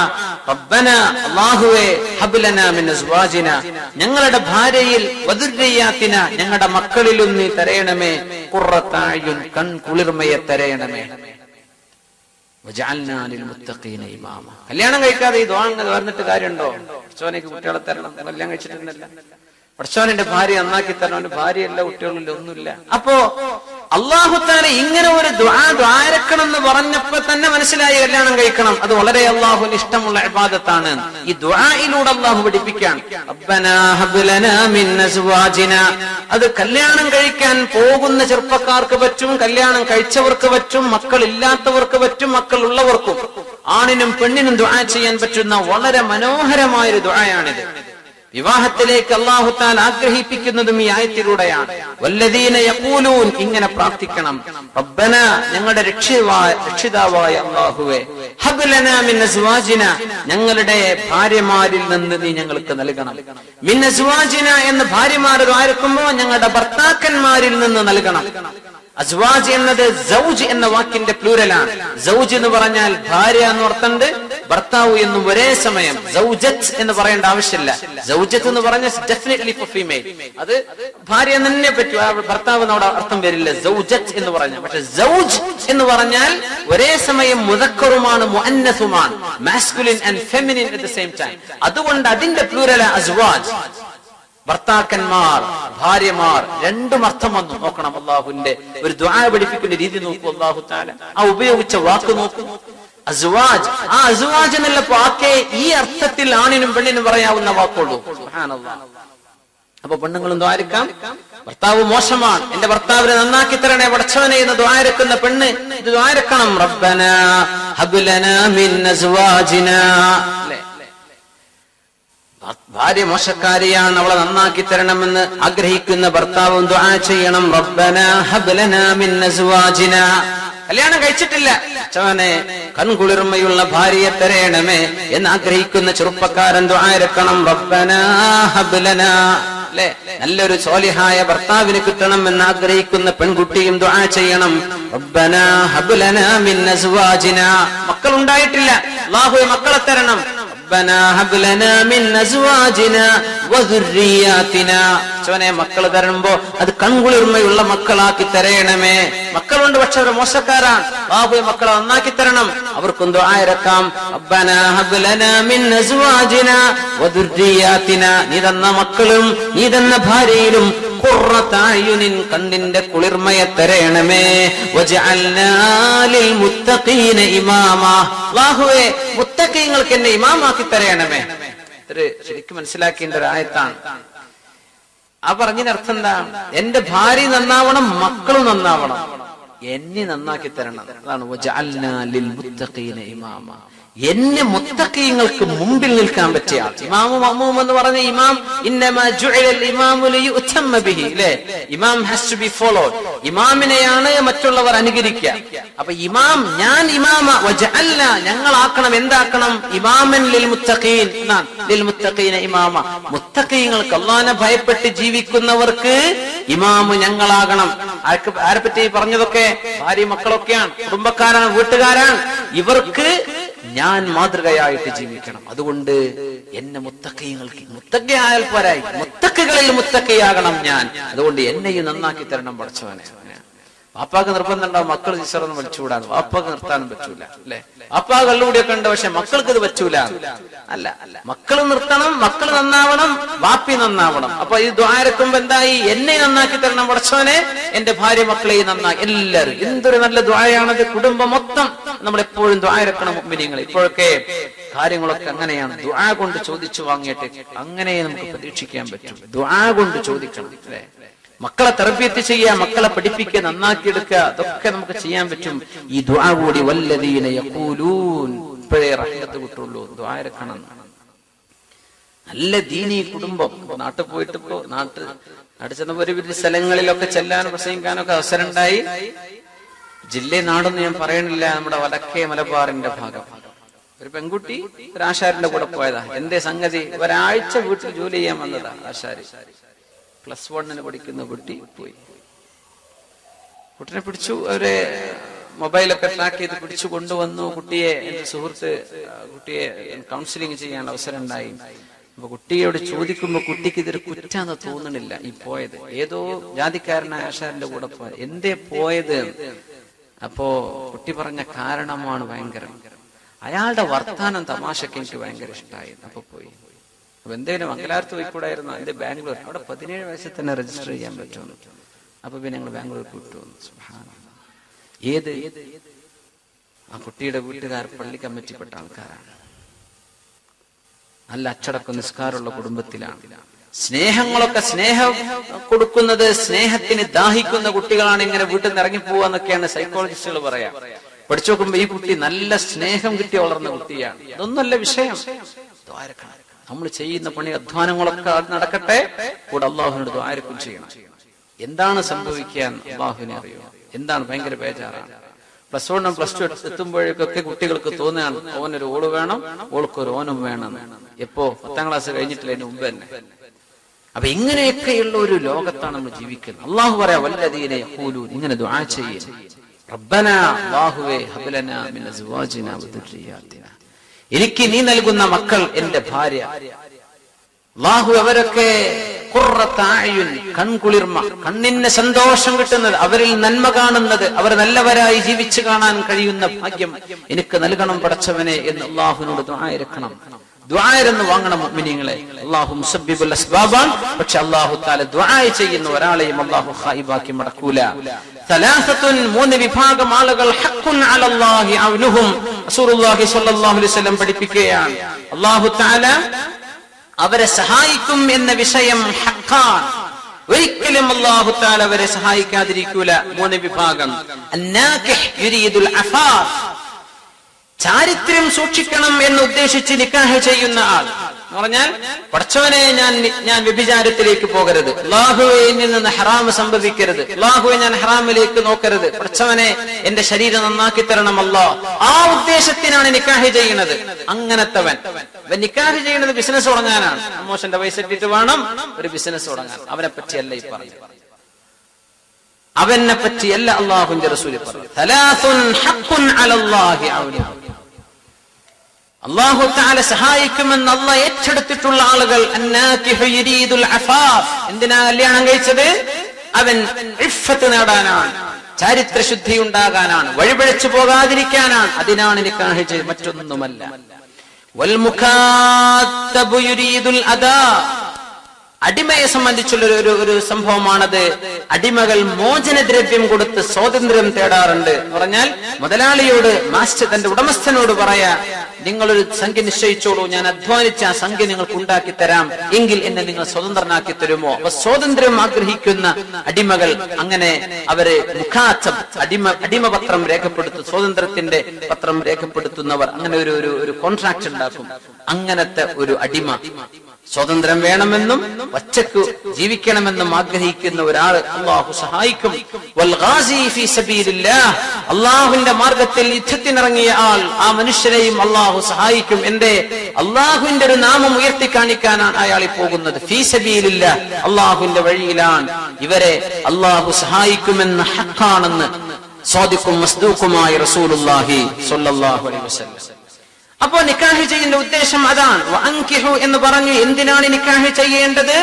അഫാഫ്, ചാരിത്രശുദ്ധിയാണ് ഉദ്ദേശിക്കേണ്ടത്. പടച്ചോനെ, ഞാൻ കല്യാണം കഴിച്ചാൽ അല്ലാഹു അത് എന്റെ ദീനിനെ സഹായിക്കുമല്ലോ, എന്റെ കണ്ണുകളെ സൂക്ഷിക്കാനും എന്റെ നാവ് സൂക്ഷിക്കാനും എന്റെ ഛിന്ന ഭിന്നമാകുന്ന ചിന്തകളെ സൂക്ഷിക്കുവാനും എന്റെ ശരീരത്തെ സൂക്ഷിക്കുവാനും ഇതെന്നെ സഹായിക്കുമല്ലോ, അതുകൊണ്ട് ഞാൻ നിക്കാഹ് ചെയ്യാൻ. അങ്ങനത്തെ ആളുകൾക്ക് അള്ളാഹുവിന്റെ ഭാഗത്ത് നിന്ന് പ്രത്യേകമായ സഹായം അള്ളാഹു നൽകുന്നുവെന്ന് അഷ്റഫുൽ ഖൽഖ് റസൂലുള്ളാഹി സ്വല്ലല്ലാഹു അലൈഹി വസല്ലം. ഈ ഹദീസ് നോക്കൂ. ഇദാ ജാഅകും മൻ തർളൗന ദീനഹു വഖുലുഖഹു ഫസവ്വിജൂഹു ഇല്ലാ തഫ്അലു തകുൻ ഫിത്നത്തുൻ ഫിൽ അർളി വഫസാദുൻ കബീർ. ഇദാ ജാഅകും, നിങ്ങളുടെ മുമ്പിലേക്ക് വന്നാൽ, എന്ന് പറഞ്ഞാൽ നിങ്ങൾക്കറിയാൻ കഴിഞ്ഞാൽ ഒരാളെ സംബന്ധിച്ച്, മൻ തർളൗന ദീനഹു വഖുലുഖഹു, ഒരു ചെറുപ്പക്കാരൻ, ആ ചെറുപ്പക്കാരന്റെ ദീൻ നിങ്ങൾക്ക് ഇഷ്ടപ്പെട്ടു. വഖുലുഖഹു, ആ ചെറുപ്പക്കാരന്റെ സ്വഭാവവും. വേറൊരു ഹദീസിൽ വന്നത് വഅമാനത, ആ ചെറുപ്പക്കാരന്റെ വിശ്വസ്തത എന്നാണ്, ട്രസ്റ്റ് വർത്തിനെസ്. നിങ്ങൾക്ക് ആ ചെറുപ്പക്കാരന്റെ സ്വഭാവം നല്ല അച്ചടക്കമുള്ള, നല്ല സ്വഭാവിയായ, ദീനുള്ള ഒരു ചെറുപ്പക്കാരൻ. കല്യാണം കഴിക്കാൻ അന്വേഷണമൊക്കെ വരുന്ന സമയത്ത് നിസ്കാരം അവ്വൽ സഫിനൊക്കെ വരുന്ന ചെറുപ്പക്കാരുണ്ട് നാട്ടില്. കല്യാണത്തിന് അന്വേഷണം, ഇന്നലെ സുബഹിക്കല്ല 1-ാം സഫില് ഞാൻ കണ്ടത്. അപ്പൊ പിന്നെ കുഴപ്പമില്ല. 1-ാം സഫിലൊക്കെ ഈ പ്രായത്തിൽ ചെറുപ്പക്കാരോ നിക്കാഹ് കഴിഞ്ഞാൽ പിന്നെ ഓനെ വായിക്കേ കിട്ടൂല. ഇതൊക്കെ മനുഷ്യന്മാരെ പറ്റിക്കുന്ന ഏർപ്പാടാണ്, വഞ്ചനയാണ്. അത് നിലനിർത്തിക്കൊണ്ടുപോരാ നല്ല തുടക്കമാണ്. പക്ഷെ കല്യാണത്തിൽ അന്വേഷണം വരുമ്പോ മാത്രം പിന്നെ അങ്ങനെ ചെയ്യല്ല. ഇദാ ജാഅകും മൻ തറളൂന ദീനഹു വ അമാനതഹു വ ഖുലുഖ, ഒരു ചെറുപ്പക്കാരന്റെ സ്വഭാവം, ആ ചെറുപ്പക്കാരന്റെ ദീൻ നിങ്ങൾക്ക് ഇഷ്ടമായാൽ ഫസവ്വിജൂ, കല്യാണം കഴിച്ചു കൊടുത്തേക്ക്. ഭയങ്കര ബേജാറാണ് നമ്മൾ ഹദീസൊക്കെ ചർച്ച ചെയ്യാൻ. നാട്ടിൽ നടക്കുന്നത് ഈ ക്യാമ്പസ് സിനിമകൾ എന്നൊക്കെ പറഞ്ഞ് തോന്നിവാസം ചെയ്യിപ്പിച്ച് ആളെ കൂടെ ഇറങ്ങിപ്പോകലാണ് ഹീറോയിസം എന്ന് പഠിപ്പിക്കല്ലേ. കണ്ടവന്റെ കൂടെ അത് ഡ്രൈവറായാലും വീട്ടുജോലിക്കാരൻ, കുക്കായാലും ഗേറ്റ് കീപ്പർ ആയാലും ഏതെങ്കിലും ഒരാളെ എവിടുന്നെങ്കിലും കണ്ട് പരിചയപ്പെടാം. അങ്ങനെ പിന്നെ ഇയാളാ എന്റെ ജീവിതത്തിന്റെ എല്ലാം അയാളുടെ കൂടെ അങ്ങോട്ട് ജീവിക്കുക. എന്റെ ഉമ്മി വാപ്പയും പറഞ്ഞതൊക്കെ എന്തോ അതൊന്നും എനിക്ക് വേണ്ട. ഈ ഒരു സംസ്കാരമാണ് ഈ കലാകാരന്മാരെന്ന് പറഞ്ഞടക്കുന്ന ആൾക്കാർ ഈ ലോകത്തോട് പറഞ്ഞു കൊടുക്കുന്നത്. എന്താ ചെയ്യാ? അതാണ് നമ്മുടെ മക്കൾ കാണുന്നത്, കേൾക്കുന്നത്, അറിയുന്നത്. അത് ഹീറോയിസമാണ് അല്ലേ? കല്യാണം നടത്താൻ ഒരു വാപ്പയോ ഒരു കുടുംബമോ ചെയ്യുന്ന സർവ്വ അധ്വാനങ്ങളും, അവരുടെ പരിശ്രമം, അവരുടെ വിയർപ്പ്, അവരുടെ ചിന്തകൾ എല്ലാം ഒരു ഭാഗത്ത് നിർത്തി ഏതോരത്തിന്റെ കൂടെ ഞാൻ പോവാണ്, ഇങ്ങനെ ചിന്തിക്കുന്ന ഒരു ലോകമാണ്. അങ്ങനെ ചിന്തിപ്പിക്കാൻ അതിന്റെ ഇടയിൽ നിന്നാണ് പരിശുദ്ധ ഖുർആനിന്റെ ഈ ആയത്തുകൾ നമ്മൾ ചർച്ച ചെയ്യുന്നത്. അതുകൊണ്ട് ഇതിന്റെ ഫിസിക്കൽ ഇമ്പാക്ട്, ഇതിന്റെ പ്രാക്ടിക്കലായിട്ട് നമ്മൾ എങ്ങനെ ഇത് കൊണ്ടുവരാൻ കഴിയുമെന്ന് വളരെ സീരിയസ് ആയിട്ട് ആലോചിക്കണം. നമ്മുടെ കുടുംബങ്ങൾ വളരെ ഫ്രാങ്ക് ആയിട്ട് കുട്ടികളുമായി വിഷയങ്ങൾ സംസാരിക്കണം. എന്നിട്ട് ഇത് അള്ളാഹുവിന്റെ ദീനിന്റെ കാഴ്ചപ്പാടുകൾ അവരെ ബോധ്യപ്പെടുത്തി കൊടുക്കണം. ഇൽമില്ലാത്തത് കൊണ്ട് സംഭവിക്കുന്ന ഒരവസ്ഥ വരരുത്. കാര്യങ്ങൾ അറിയാഞ്ഞിട്ട്, നേരത്തെ പറഞ്ഞ സംഭവത്തിൽ ആ കുട്ടിക്ക് ഞാൻ ഈ ചെയ്തത് തെറ്റായി പോയി എന്ന് തോന്നിയില്ല. സങ്കടമുണ്ടോ ഈ പോയതിൽ, ഇങ്ങനെ ചെയ്തതിൽ കുട്ടിക്ക് സങ്കടമുണ്ടോ എന്ന് ചോദിച്ചു എന്റെ സുഹൃത്തപ്പോ. ഉണ്ട് എന്ന് പറഞ്ഞു. ഉണ്ട് എന്ന് പറയുന്നതും ശരിക്ക് സങ്കടപ്പെടുന്നതും രണ്ടാണ്. ഇപ്പൊ ബോധ്യപ്പെടുത്തി കൊടുക്കുകയാണ്. ഏതോ ഒരു ആളുടെ കൂടെ നീ പോയി ജീവിച്ചു, ശരി, 1 2 മാസം 6 മാസം ജീവിച്ചു, നിന്റെ കയ്യിലുള്ള സ്വർണം മാലയ്ക്ക് വിറ്റ് നിങ്ങൾ അടിച്ചുപൊളിച്ച് ജീവിച്ചു. പിന്നെ എന്ത്? വലിയൊരു ക്വസ്റ്റ്യൻ മാർക്ക് വന്നു. പിന്നെ എന്ത് ചെയ്യണം? അവന് ജോലിക്ക് പോകണം അല്ലേ? നീ എവിടെയെങ്കിലും വല്ല കൂരയിലോ എവിടെയെങ്കിലും ഒരു ടെന്റിലോ ഒരു ലോഡ്ജിലോ എവിടെയെങ്കിലും തങ്ങി നിന്റെ ഭർത്താവിന് വേണ്ടി കാത്തിരിക്കുക. നിന്റെ ഭർത്താവ് ജോലിക്ക് പോയേ പറ്റൂ. 5 നേരം ഉണ്ണണ്ടേ, ഭക്ഷണം കഴിക്കണ്ടേ. 6 മാസത്തെ നിന്റെ ആഘോഷം കഴിഞ്ഞു, റിയൽ ജീവിതത്തിലേക്ക് കടന്നു. നിനക്ക് കുട്ടിയുണ്ടായി. കുട്ടി ജനിച്ചാൽ പേര് എന്തിടണം? ഹിന്ദുവിന്റെ പേരിടണോ അല്ല നീ മുസ്ലിമാണ് നിന്റെ മുസ്ലിമിന്റെ പേരിടണോ? തർക്കം വന്നു. അവിടെ തുടങ്ങി പ്രശ്നം. എന്തെങ്കിലും ഒരു ജാതി മതമില്ലാത്ത പേരിടുകയാണ് അവിടെ. പിന്നെ നിനക്ക് തോന്നുകയാണ്, കുട്ടിക്ക് തോന്നുകയാണ് എന്റെ ഉമ്മാനൊന്ന് പോയി കാണണം. കാണാൻ പറ്റുമോ? ഇല്ല.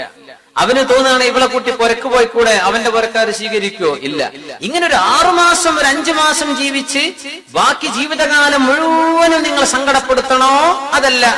ക്യാമ്പസിലും കോളേജിലും കിട്ടിയ പ്രേമം, അതുപോലെ തന്നെ ലവ് ഒക്കെ അവിടെ തന്നെ ഇട്ടുപോകുന്ന സ്വന്തം കുടുംബം, തന്റെ രക്ഷിതാക്കന്മാർ തീരുമാനിച്ചവർക്ക് തെരഞ്ഞെടുക്കുന്ന കുടുംബത്തെ സ്വീകരിച്ച് ജീവിതകാലം മുഴുവനും നീ സന്തോഷത്തോടെ ജീവിക്കണോ? ഏതാ നിനക്ക് വേണ്ടത്? ഈ ചോദ്യചിഹ്നം നമ്മുടെ മക്കൾക്ക് പറഞ്ഞു കൊടുക്കണം. അതാണ്. കുറച്ച് 2 മാസം ജീവിച്ചാൽ മതിയോ? പിന്നെ നീ ചിന്തിച്ച് കരയേണ്ടി വരും, പിന്നെ കാര്യം ഉണ്ടാവില്ല. അതാണോ വേണ്ടത്? അതല്ല. നിനക്ക് എക്കാലവും സന്തോഷം വേണോ?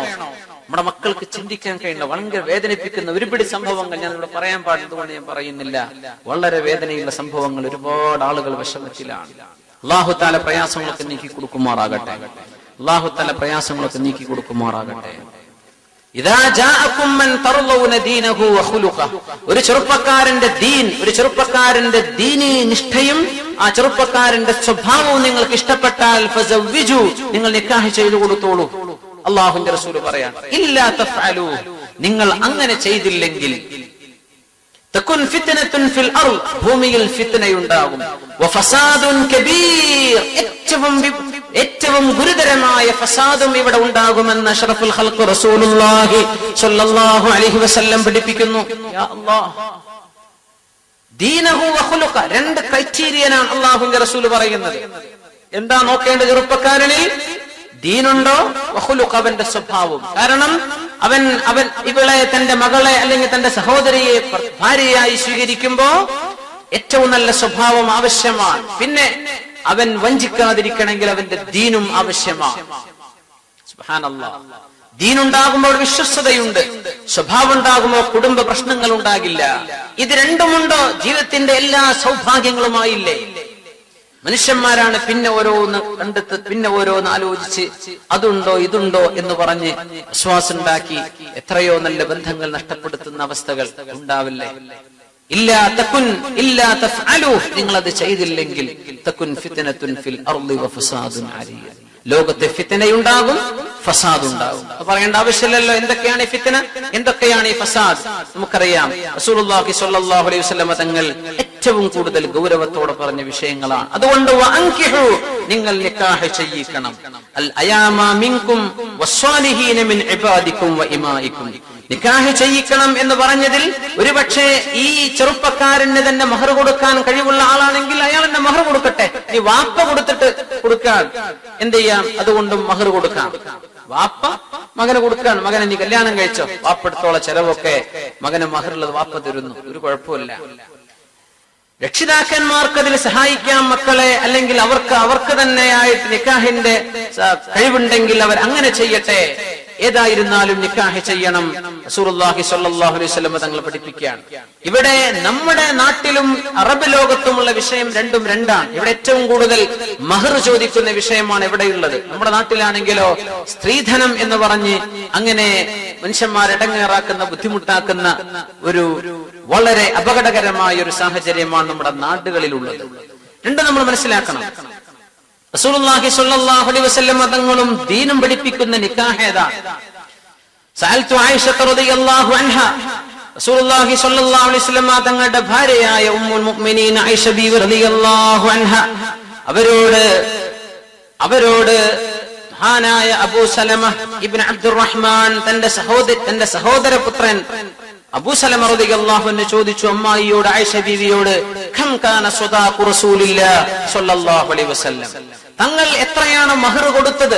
ഇവിടെ വിഷയം, പുരുഷൻ സ്വർണം കൊടുത്ത് അല്ലെങ്കിൽ മഹർ കൊടുത്ത് ഒരു പെണ്ണിനെ സ്വീകരിക്കുക, ഇതാണ് ഇസ്ലാമിന്റെ നിക്കാഹ്. നമുക്ക് സംശയം വേണ്ട. മഹർ കൊടുത്ത് പെണ്ണിനെ സ്വീകരിക്കാൻ ഇത്രയേ ഉള്ളൂ. നമ്മുടെ നാട്ടിലെ സംസ്കാരം എവിടുന്ന് വന്നു? അത് ബ്രാഹ്മണന്മാരിൽ നിന്നുണ്ടായതാണോ, മറ്റു ജാതികളിൽ നിന്നുണ്ടായതാണോ, നമ്മളായിട്ടുണ്ടാക്കിയതാണോ, ഈ ഗൾഫുകാരുണ്ടാക്കി? ഇതൊക്കെ പോകട്ടെ, അതിന്റെ കാരണങ്ങളോ റൂട്ടുകളിലൊക്കെ ഇറങ്ങി ചർച്ച ചെയ്ത സമയം നഷ്ടപ്പെടുത്തല്ല. ഈ സംഭവം അത് അനുവദിക്കപ്പെട്ടതാണോ ഇല്ലയോ എന്ന് നമ്മൾ മനസ്സിലാക്കണം. നമ്മൾ സൂചിപ്പിച്ചിട്ടുണ്ട്. നമ്മൾ ഇനിയും ശരിക്ക് മനസ്സിലാക്കുക. കം കാന സ്വദാഖു റസൂലില്ലാഹി സ്വല്ലല്ലാഹു അലൈഹി വസല്ലം, അല്ലാഹുവിന്റെ റസൂൽ കൊടുത്ത മഹർ എന്തായിരുന്നു? قالت كان صداقه لأزواجه 12 أوقية ونسأا إن رسول إن عائشة بيبي رضي الله تعالى عنها كان صداقه لأزواجه 12 أوقية ونسا 12 ഊഖിയയും വനശ്ശൻ. അപ്പോ എന്താണ് നശ് എന്ന് പറഞ്ഞാൽ എന്ന് മഹാനായ അബൂ സലമ റളിയല്ലാഹു അൻഹുവിനോട് ചോദിച്ചു ആയിഷ ബീവി. അപ്പൊ അവര് പറഞ്ഞു, എനിക്കറിയില്ല. ഖാലത് നിസ്ഫു ഊഖിയ, ഒരു ഊഖിയയുടെ പകുതി. അപ്പൊ 12.5 ഊഖിയ ആയിരുന്നു അവരുടെ നിക്കാഹിന്റെ മഹർ. എത്രയാണ് ഈ പറഞ്ഞത്? 500 ദിർഹം, 500 ദിർഹം. റസൂലുള്ളാഹി സ്വല്ലല്ലാഹു അലൈഹി വസല്ലം അവരുടെ നിക്കാഹിന് മക്കളെ കെട്ടിച്ചു കൊടുത്തപ്പോഴും തങ്ങൾ നിക്കാഹ് ചെയ്തപ്പോഴും അതിലേറെ തങ്ങൾ കൊടുത്തിട്ടില്ല എന്ന് പരിശുദ്ധ ഹദീസുകളിൽ നമുക്ക് കാണാൻ കഴിയും. സുബ്ഹാനല്ലാഹ്. നിക്കാഹ് മഹർ കൊണ്ട് ചെയ്യേണ്ടതാണ്. ഇമാം ബുഖാരി റളിയല്ലാഹു അൻഹു റിപ്പോർട്ട് ചെയ്യുന്ന ഹദീസുണ്ട്. ജാഅത് ഇംറഅത്തുൻ ഇലാ റസൂലില്ലാഹി സ്വല്ലല്ലാഹു അലൈഹി വസല്ലം ഫഖാലത്, നബി തങ്ങളുടെ മുമ്പിലേക്ക് ഒരു പെണ്ണ് വന്നു പറഞ്ഞു, യാ റസൂലല്ലാഹ് ജിഇതു അഹബു ലക നഫ്സി, എന്റെ ശരീരത്തെ അങ്ങേക്ക് തരാൻ വേണ്ടി വന്നതാ നബിയെ എന്ന് പറഞ്ഞാൽ അത് നിക്കാഹിന്റെ രീതിയായിരുന്നു. എന്ന് പരിശുദ്ധ ഖുർആൻ തന്നെ പറഞ്ഞു. തങ്ങൾക്ക് ഞാൻ എന്റെ ശരീരത്തെ നൽകുകയാണെന്ന് പറയുന്നത് നിക്കാഹിന്റെ വചനമാണ്. തങ്ങൾ സ്വീകരിച്ചാൽ അത് നിക്കാഹാണ് എന്ന് റസൂലുള്ളാഹി തങ്ങളുടെ ഹക്കിൽ മാത്രമായി ഒരു നിയമമുണ്ട് പരിശുദ്ധ ഖുർആനിൽ. ആ ഭാഗം വരുമ്പോൾ നമുക്ക് പഠിക്കാം. അല്ലാഹുവിന്റെ റസൂൽ സ്ത്രീയിലേക്ക് നോക്കി തങ്ങൾ തലതാഴ്ത്തി. അങ്ങനെ അവിടെയുള്ള ഒരു സ്വഹാബി പറഞ്ഞു, നബിയെ, അങ്ങ് കല്യാണം കഴിക്കുന്നില്ലെങ്കിൽ ഞാൻ ഇവളെ കല്യാണം കഴിച്ചോട്ടെ എന്ന് ഒരാൾ ചോദിക്കാം. കല്യാണത്തിന്റെ ഒരു രീതി മനസ്സിലാക്കാൻ വേണ്ടി പറയാണ് ഈ ഹദീസ്. എങ്ങനെയായിരുന്നു കല്യാണം അന്നൊക്കെ നടന്നിരുന്നത്? അപ്പോ റസൂലുള്ളാഹി സ്വല്ലല്ലാഹു അലൈഹി വസല്ലം തങ്ങൾ ചോദിച്ചു, ഹൽ ഇൻദക മിൻ ഷൈ, നിങ്ങളുടെ കയ്യിൽ എന്തെങ്കിലും ഉണ്ടോ? ലാ വല്ലാഹി യാ റസൂലല്ലാഹ്, ഒന്നുമില്ല നബിയെ, എന്റെ കയ്യിൽ ഒന്നുമില്ല. അപ്പോ റസൂലുള്ളാഹി സ്വല്ലല്ലാഹു അലൈഹി വസല്ലം പറഞ്ഞു, ഉൻദുർ വഇദ്ഹബ് ഇലാ അഹ്ലിക് ഫൻദുർ ഹൽ തജിദു ഷൈഅൻ, നിങ്ങൾ പരയിലേക്കൊന്ന് പോയി നോക്കി, വീട്ടിലേക്കൊന്ന് പോയി നോക്കി, അവിടെ എന്തെങ്കിലും ഉണ്ടോ എന്ന് നോക്കിയിട്ട് വാ എന്ന് പറഞ്ഞു. അദ്ദേഹം പോയി തിരിച്ചു വന്നു. നബിയെ, ഒന്നുമില്ല നബിയെ. അല്ലാഹുവിന്റെ റസൂൽ ചോദിച്ചു, ഒരു ഇരുമ്പിന്റെ മോതിരം കിട്ടാനുണ്ടോ എന്ന് ചോദിച്ചു. ഖാതമൻ മിൻ ഹദീദ്, ഇരുമ്പിന്റെ ഒരു മോതിരം. അദ്ദേഹം പോയി തപ്പി നോക്കി, ഇല്ല നബിയെ. ലാ വല്ലാഹി യാ റസൂലല്ലാഹ് വലാ ഖാതമൻ മിൻ ഹദീദ്, ഒരു ഇരുമ്പിന്റെ മോതിരം പോലും ഇല്ല നബിയെ. വലാകിൻ ഹാദാ ഇസാരി, നബിയെ, എന്റെ ഈ അരയുടുപ്പ് വസ്ത്രമുണ്ടല്ലോ, ഇത് എന്റെ മുതലാണ്, നോക്കണം, ഇത്രേ എനിക്കുള്ളൂ. ഈ അരയുടുപ്പ് ഇത് എന്റേതാണ്, ഇത് ആരൊന്നും വായ്പ വാങ്ങിയതല്ല, ഈ ഉടുപ്പുണ്ട് നബിയെ. അപ്പോ തങ്ങൾ പറഞ്ഞു, അത് നീ ധരിച്ചാൽ അവൾക്ക് എന്ത് കിട്ടും? അവൾക്കത് കൊടുത്താൽ നിനക്ക് ഇസാറുണ്ടോ? നിനക്ക് വസ്ത്രമല്ല. അപ്പോ ഇനിയിപ്പോ എന്ത് ചെയ്യും? മാ തസ്നഉ ബിഇസാരിക്, ഈ വസ്ത്രം കൊണ്ട് എന്ത് ചെയ്യാനാണ്? സുബ്ഹാനല്ലാഹ്. അങ്ങനെ വന്നപ്പോ കുറെ നേരം ഇയാൾ ഇവിടെ ഇരുന്ന് അള്ളാഹുവിന്റെ റസൂലിന്റെ അടുത്ത് ഇങ്ങനെ ഇരുന്നു. ഈ സ്വഹാബി കല്യാണം കഴിക്കാൻ വേണ്ടി വന്നതാണ്, ആഗ്രഹം പ്രകടിപ്പിച്ചു. ഒന്നുമില്ല. കുറെ നേരം ഇരുന്ന് ഇയാൾ എഴുന്നേറ്റ് പോവുകയാണ്. ഫഖാമ ഹത്താ ഇദാ അതാല മജ്ലിസഹു ഫഖാം, കുറെ നേരം ഇരുന്ന് അയാൾ എഴുന്നേറ്റ് പോവാണ്. അല്ലാഹുവിന്റെ റസൂൽ സ്വല്ലല്ലാഹു അലൈഹി വസല്ലം ഇയാളെ പോകുന്നത് കണ്ടപ്പോ അയാളെ തിരിച്ചു വിളിച്ചു. പറഞ്ഞു, മാദാ മഅക മിൻ ഖുർആൻ, നിങ്ങളുടെ കയ്യിൽ എന്തെങ്കിലും ഖുർആൻ ഉണ്ടോ? അദ്ദേഹം പറഞ്ഞു, മഈ സൂറത്തു കദാ വകദാ വസൂറത്തു കദാ വകദാ, ഇന്നാലിന്ന സൂറകൾ, ഇന്നാലിന്ന സൂറത്തുകളൊക്കെ എന്റെ കയ്യിലുണ്ട് നബിയെ. അദ്ദദഹ, അദ്ദേഹം എണ്ണി പറഞ്ഞു കൊടുത്തു. അല്ലാഹുവിന്റെ റസൂൽ സ്വല്ലല്ലാഹു അലൈഹി വസല്ലം പറഞ്ഞു, തഖറഉഹുന്ന അൻ ളഹ്രി ഖൽബിക്, നിങ്ങൾ മനപ്പാഠമായിട്ട് അത് ചൊല്ലാൻ പറ്റുമോ എന്ന് ചോദിച്ചു. ഖാല നഅം, ആ നബി, എനിക്ക് മനപ്പാഠമുണ്ട്. ഇദ്ഹബ് ഫഖദ് മല്ലക്തുകഹ ബിമാ മഅക മിനൽ ഖുർആൻ, നിങ്ങളുടെ ഖുർആൻ മഹറിയിക്കട്ടെ, ഇവളെ ഞാൻ നിങ്ങൾക്ക് വിവാഹം കഴിച്ചു തരാം എന്ന് റസൂലുള്ളാഹി സ്വല്ലല്ലാഹു അലൈഹി വസല്ലം. എന്തായിരുന്നു മഹർ? പരിശുദ്ധ ഖുർആൻ എന്ന് പറഞ്ഞാൽ യാസീനെ പഠിപ്പിച്ചു കൊടുക്കുക, അല്ലെങ്കിൽ സൂറത്തുൽ കൗസർ, സൂറത്തുൽ തകാസുർ, ഏതെങ്കിലും ഒരു സൂറത്ത് ഞങ്ങൾക്ക് പഠിപ്പിച്ചു കൊടുക്കാം. നിക്കാഹ് ചെയ്തു, കല്യാണം കഴിപ്പിച്ചു കൊടുത്തു. ഈ ഹദീസ് നമ്മൾ ചർച്ച ചെയ്യണം. എന്ത് ലക്ഷങ്ങൾ പിടിപിടിക്കാതെ കല്യാണം നടത്താൻ പറ്റൂല എന്ന്, കല്യാണം നടത്താൻ കഴിയൂലല്ലോ എന്ന് പേടിച്ച് കല്യാണമാകുമ്പോഴേക്കും പിരിവിടാണ്. അല്ലെങ്കിൽ കഴിയുന്ന ആളുകൾ എങ്ങനെയെങ്കിലൊക്കെ ഇവിടെ നിന്നെങ്കിലൊക്കെ കിട്ടാവുന്നതൊക്കെ ചോദിച്ചു വാങ്ങി ഒക്കെ സ്വരൂപിച്ച് കല്യാണത്തിന് പൊട്ടിപ്പൊട്ടിക്കുകയാണ്. സംഗതിയിൽ വളരെ സിമ്പിളായിട്ട് ചെയ്യാവുന്നൊരു ചടങ്ങാണ് അള്ളാഹുവിന്റെ ദീനിൽ നിക്കാഹ് എന്ന് പറയുന്നത്. അങ്ങനെയാണ്.